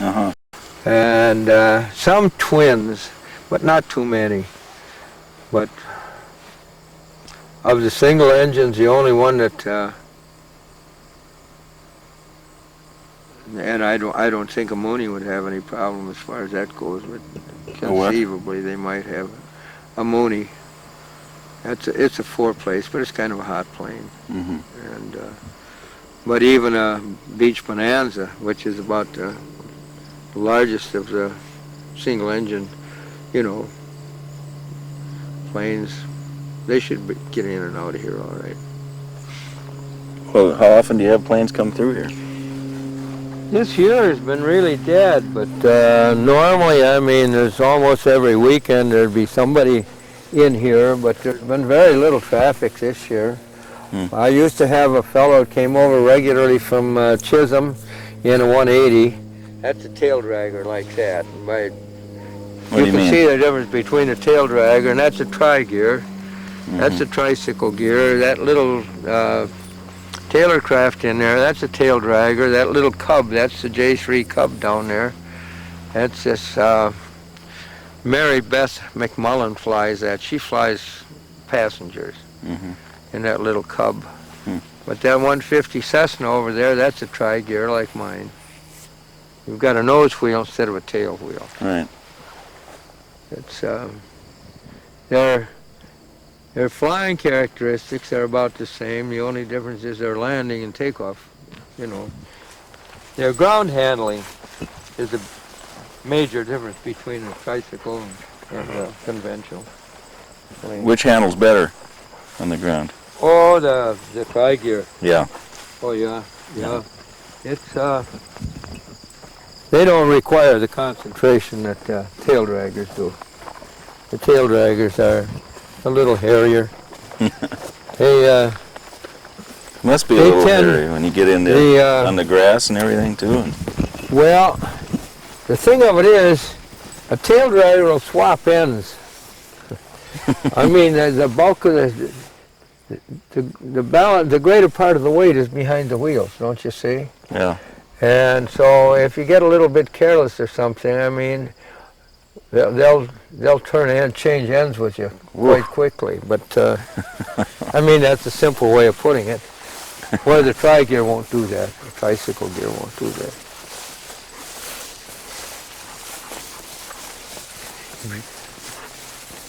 That old building there, I don't know whether I'm going to do anything with it that's sitting there or I'm going to burn it. It was up by the house. It's one of the old, what I called my old shop when I first moved up here in '48. Mm-hmm. And it's pretty well wrecked and ruined. But I was going to make it kind of pilot's headquarters down here, you know what I mean, when they came in. Oh, I see. If it's repairable, I'll do that. Otherwise, I'll burn it. I couldn't burn it up where it was up by the house in the woods there. That wouldn't have been good at all. Well, tell us about this plane now. Well, Yep. This is what they call a 415 CD air coupe. It's built by Engineering and Research Corporation in Maryland. And air coupe is E-R-C-O-U-P-E. Self-explanatory. But, as I say, it was this Fred Week. He's an aircraft designer and near genius. And it changed, it probably had as much influence on modern airplane design as any plane. In what way? What do you mean? Well, it's inherently incapable of spinning. You can't spin it. The controls are coordinated. I mean, you don't have any rudder pedals. I mean, the rudder is interconnected with the ailerons. So when you go in, when you make a turn, I mean, the turn is always coordinated because that's been worked out in advance. Uh-huh. You can't, it won't slip or it won't, you can't get it in any unusual, attitude. Relatively safe, although it's had more than its share of accidents, but the main reason that initially they had a lot of accidents, they bragged that anybody who could drive a car could fly an air coupe, And they were, a multitude of guys they were licensed to fly the damn thing and they had no business flying it or anything. Mm-hmm. So as I say, they've had a relatively high incidence of accidents, but I've never had any problems or anything with it, and I've flown both types of planes, and I like it. But it doesn't have the macho appeal that, for instance, that tail dragger does. That takes a little more effort to fly that, so that's a greater plane. Oh, well, really? I mean, this is the way people think, the same way with a hot car, Yeah. It's a little more difficult to drive than a little jitney, so... Yeah. But that plane, on a calm day, I can fly that thing hands off for 5 minutes at a time. You can. And she'll stay right on course. Yeah, yeah. It's a very stable plane. It's a bare bones airplane as far as that goes, but the design of it, I mean, you've got fairings here where the fuselage is faired into the wing. Most planes, hell, they just stick the wing up against there, and a square corner in there and everything like that. Oh, and, you mean where that this plate there? is a fairing. Right. This, and it's the twin tail. That's a little unique. I mean, there weren't too many planes built that way. Of course, the B-25 bomber, as I remember, was a twin tail, and the Beech-18. What's the reason for that? Twin tail. I am not just exactly sure, but it does get the control surfaces out of the turbulence you might create from the fuselage, in part. I think that's one of the reasons, although I may be off on that, but it's a clean little plane. I mean, it's only 85 horse, but it'll outperform just about any other stock-built 85 horsepower airplane. I mean, for speed, I can cruise consistently at 2,325 RPMs. I can cruise 110 miles an hour. Mm-hmm. So that's better than most of them. That 150 Cessna there, that has 100 horsepower. It's substantially the same size, although it looks larger. Mm-hmm. But that is a much later plane. But I think at the same RPMs, I think I could walk away from them. Is that Slowly, right? but I could. Uh-huh. And that little yellow one over there, that cruises at about 80 miles an hour, Hmm. but it's only 65 horse. Right. The Taylor craft in there, that cruises about 95 with 65 horse. It's faster than the Cub. Well, it's too This bad looks you're- ratty right now because like I said, I'm going to pull the wings. The wings separate right here. Oh. This is the center section. The wings are fastened here, and this is the outer panel. This is fabric. It This is. is fabric, yeah. Oh yeah, it is. And it's tough. That's Seconite. But the fabric is good, but the paint is going. Mm-hmm. You see, I mean, it's. Yeah. And so I want to get inside the wing and look at the spars. And mice have a habit of finding a home, making a home inside an airplane wing, unfortunately. They do. And mice pee, you know. Yeah. And that's pretty corrosive. So I covered this myself. I recovered this in 1965. Mm-hmm. Now that's what, 25 years ago. Hmm. Regular grade A fabric is good for at the most 10 years. But if you get down around cities or that where there's more air pollution, sometimes they won't go 5 years. Is that right? But this it's a Dacron fabric. It's heat shrinkable. You put it on and leave it relatively loose, and then you run an iron over it or a blower and shrink it that way. Oh. Shrink it with heat. Cotton has to be shrunk with the fabric, or the dope that they dope it with. Right. So she's going to be in the wings, at least, are going to be in the shop this winter. I'm going to dude it all up again. I'm ashamed of it right now.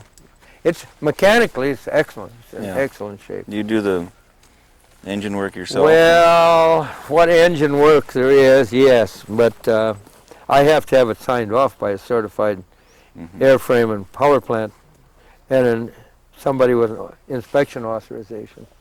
Right. But no, I have to have it annual every year, and that has to be, the logbooks have to be signed off by somebody with an IA, as they call it, an inspection authorization. I'm not supposed to know anything about it, see, because I don't have any of the tickets or anything. But in fact, you do. as a matter of fact, the last time the engine was majored, I majored it. I think it was the only time the engine was majored, because when I bought it, it only had something like 800 hours on it. So that's the story of the Air Coupe. Nice plane. Well, we should get some pictures of you Hey. flying this thing somehow. Well, it's getting a little late now. Yeah, I not mean, today. Someday, maybe, be the good Lord willing. I mean, if you guys are around again, sure, I'd be happy to fly it for you. Yeah. I like an excuse to go up. It's Ted Goldbuff flew with me here. He's working in the same business, huh? He's a nice fellow. I like Ted. Why don't we go up the shop and take a look at the shop? They I had wanna see that. They had a nice crew at WBWA at first. God, that was a fun crew. They used to, I mean, actually, it's a short log sawmill. I mean, but that'll only handle stuff up to 6 feet long. I see. But what I was trying to do, I was trying to get some ideas. I won't go into it. I won't explain it. But I've got some ideas of my own on there that I was checking out, and I think it'd work on a large mill. I'm building a large mill. There's part of it over there leaning up, and I've got another bunch of it behind there. The carriage is back there and everything, the carriage, the head blocks, and the whole works. But this was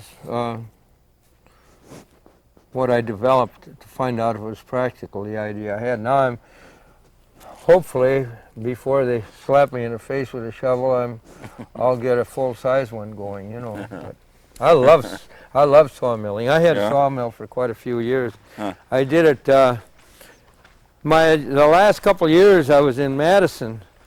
My brother and I, we did it for a living, you know. Oh, you did? Oh, yeah. Yeah, we had a mill. We moved around from one site to the other. Well, the shop is dirtier than hell right now. Well, hang on. We'll get the But- crew to...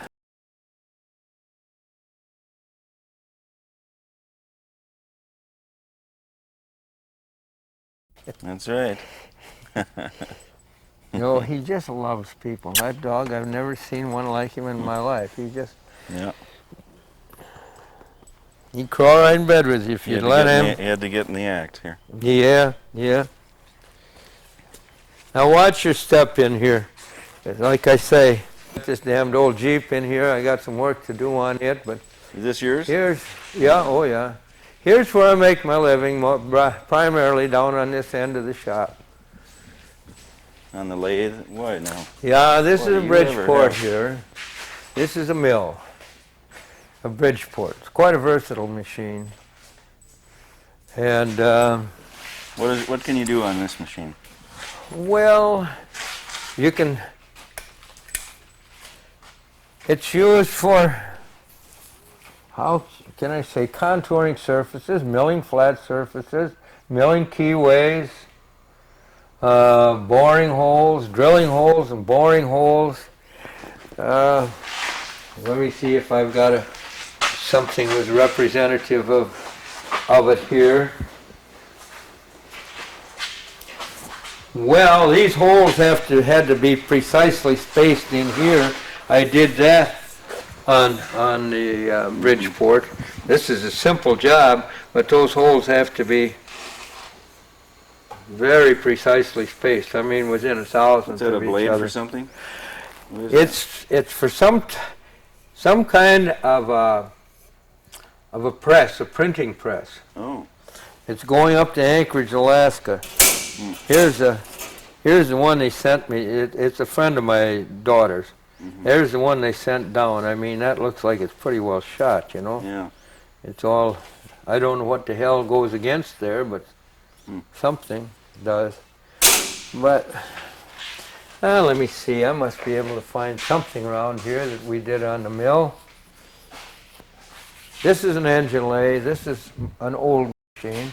It's a good machine. It's a South Bend 13-inch engine lathe. This is the one I make the most of my money on. This is a Colchester. It's built in England. It's an English machine, and it's an excellent machine of its type. A lathe, It's really right? good. Yeah, that's an engine lathe. Yep. Now, when was this? I bought that new in '69. The Bridgeport and this were bought new in '69. And it's pretty well equipped. I've got good chucks for it. And my tooling is in pretty good shape. This is another small mill. These are my drill presses. I'll show you what. You've got a I've tool got a- for every job. it I've looks got like. a scrap piece over here. This is a job I do for Northwest Engineering. This is after it's even been anodized already. It's an end cap for an air cylinder. There's an oil seal goes in here, and there's an O-ring goes in that groove there. This fits in a piece of aluminum tubing. Here, like this. I also do these. I also make these for Northwest. See, that fits in there, and then there's another different type of end cap on the other end. Then you have so-called tie rods that tie it together. I see. So did you make this part here? I made from that. scratch? I made it from a casting, a raw casting. Yeah. Right. Oh yeah. That's all done. The only thing I do outside the engine lathe is tap this hole here. I do that in that little mill there. Mm-hmm. But all the drilling is done on the drill presses, and all the machining, the other machining is done in the engine lathe there. Precise work. Yeah, and I'll show you some more of related parts. Here's a part that I make for Northwest Engineering. That again is a end cap for an air cylinder, a big one, 9.5-inch air cylinder. And there again, O-ring there, and some type of a retainer there. That's threaded there. Mm-hmm. And there again, there's the only thing I do in the mill is tap these holes out. Mm-hmm. But maybe I can find something around here that I did. That's a surface grinder. And that's a surface grinder I'm not presently using. And that other one down there is a external grinder. That I don't have set up now. Sorry, I can't find a job that came out of the mill. I can't even think of one that I got. I'll look around, just be patient for a couple minutes. Maybe I can find some milling work here that I've did. These are mostly fixtures in here that I have to use on the various jobs. Well, here now, for instance, this is a simple job, but there was some milling on it.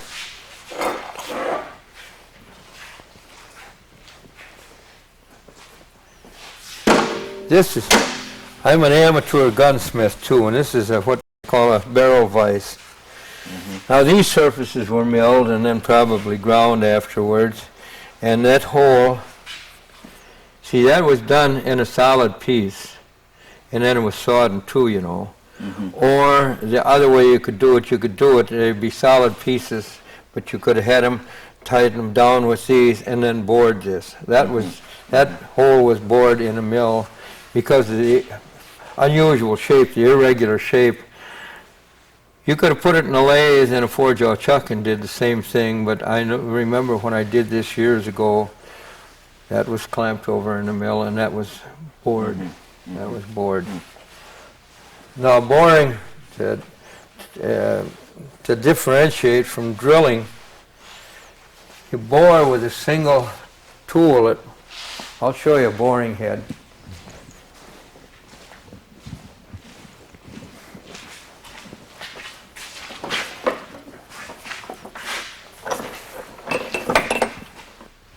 Here's my boring head.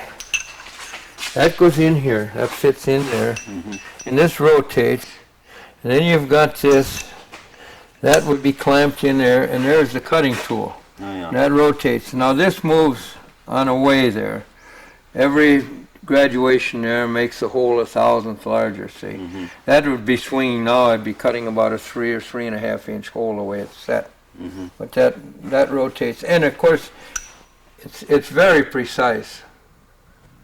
It makes a truly round hole. I mean, it'd be difficult to bore a hole that wasn't round. You could drill a hole that wasn't round, but you'd have a hard time boring a hole that wasn't round. I see.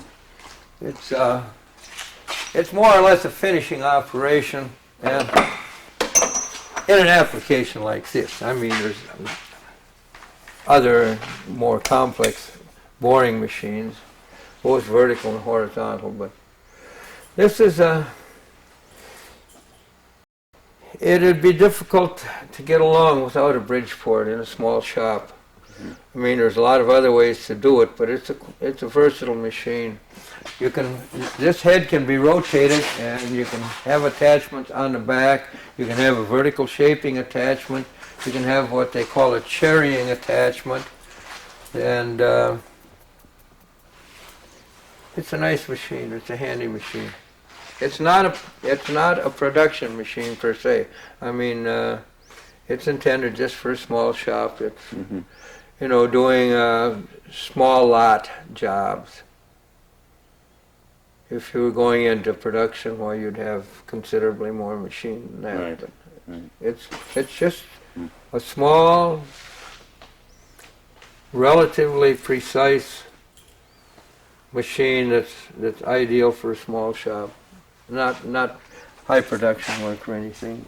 Well, I guess you know these machines inside and out, huh? Well, Jesus, I think I was 22 years old when I started at the Gishold. I worked 13 years there, and I've worked in shops of one kind or another ever since, except I was in management for a total of about 9 years. Mm-hmm. And I was foreman for 7 years at the Gishold before I left, but I was intimately connected with almost every type of machine at the Gishold. Yeah. I worked in, the only thing I never worked on at the Gishold was in the planer department and in the internal grinding department. Other than that, I worked in just about every type of machine there was. I worked in shred mills and turret lathes, external grinders, milling machines, thread mills. Oh, I guess I mentioned that. Jeez, I was through the entire Gishold. I was good friends with the superintendent, and he. For several years, I was sort of a protege of his. I mean, he let me move around where I wanted to. If I wanted to transfer to a different department and learn something else, he let me do it, He'd transfer me over to another department. Well, what about passing your skills down to the younger generation? Well, Are you doing that? Is anybody your protege? Both Casey and Sean are. It just comes naturally to him. But Casey, of course, he's an engineer. I mean, he isn't likely to step down to a shop. It isn't that he doesn't love it. I mean, he's a highly skilled welder. I mean, he had a little extra time one year at the university, and he went in, got dealt pretty deeply in welding. He took a couple courses in welding. He's an excellent welder. He did, all of the kids worked in the shop as they grew up. Cindy and Casey used to do all my drilling. And after them, Sean did all my drilling. I hate operating a drill press, so I always hung it on the kids. But they were well paid for it. But Sean, he's in a machine shop. Uh-huh.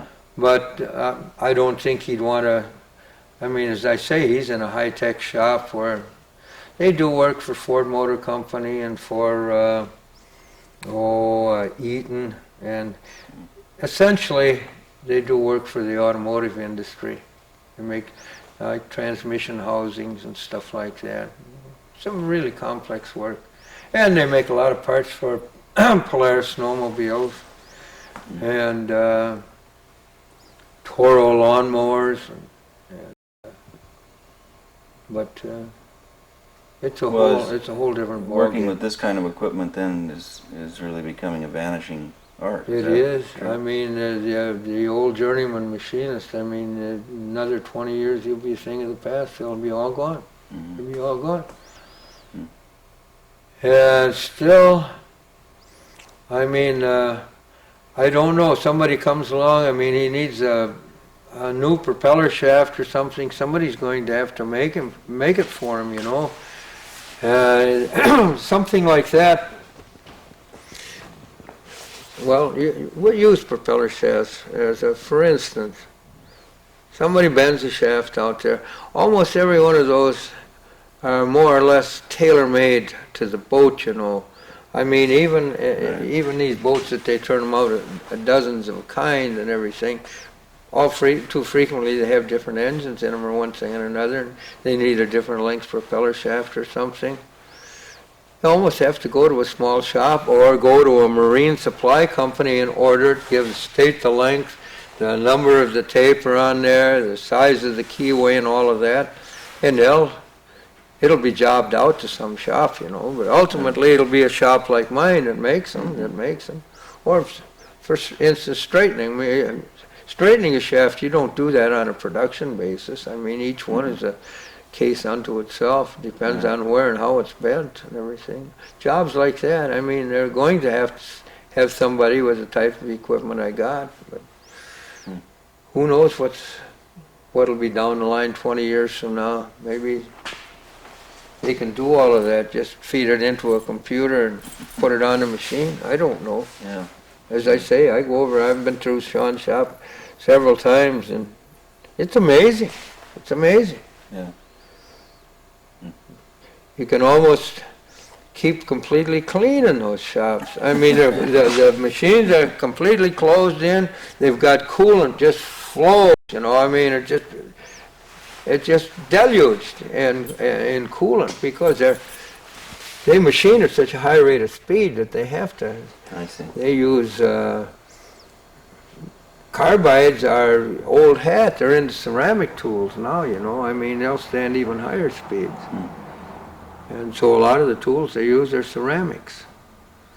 And at cutting speeds that are 10 times what we used to employ. So there's a lot of heat generated. They have to flood them in order to cool them. Yeah. Well, I'm glad you're carrying on, though. Yep. Cooling is a problem here.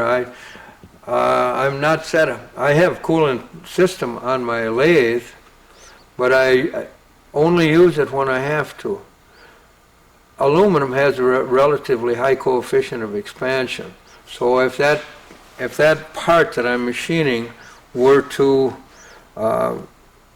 get, say, 70 or 80 degrees hotter than it was when I started out with the cold casting. And my measuring instruments are probably at room temperature. I have to allow for that. That's the only way I can do it, unless I do flood it with coolant, If I flood it with coolant, I go home, I mean, I'm wringing wet because I can't shield that machine there to keep the coolant in there and still see what I'm doing. I mean, I flow it on the piece and it throws it at the speed of the machine, centrifugal force throws it all over. So generally I try to machine dry if I can, and then I have to allow. Maybe my dimensions on OD would be 2,000ths larger than what they finish with when they're cooled down. Is that And if right? I didn't allow for that, I'd be out of tolerance and then the piece would be scrapped, don't you see? Yeah, that's right. So it's They kind said of a before. compromise. I mean, I either use coolant to get drowned or else I have to allow for it. And on those larger pieces there, heck, I mean, 2,000ths is nothing. That thing can grow 4 or 5,000ths, It's that much larger. Cast iron isn't so much of a problem because cast iron has a low coefficient of expansion. But steel and aluminum, well, you got to watch that. As always, with anything like this, there's a lot more to it than... Oh yeah, it looks CI. simple when you stand there, somebody who stands watching you. Yeah. You stand there whistling or with your finger in your pocket watching your tool go down along the piece, nothing to it. You learn in a hurry when you get in the shop. I remember I learned a lot of things that I didn't know. And I had taken shop in high school. And I also worked in a small shop building milking machines before I got employed by the Gishold. So I did know a few things about it. But at that time, Gishold had state-of-the-art equipment, Yeah. Now, I mean, you're talking about 1935 when I started working at the Gishold. Yeah. One of the largest machine tool manufacturers in the country at that time. Now they're non-existent. They're no longer in business. Giddings and Lewis in Fond du Lac bought them out. Yeah. Well, thanks for the tour here. Our days are limited. I mean, my type. Yeah.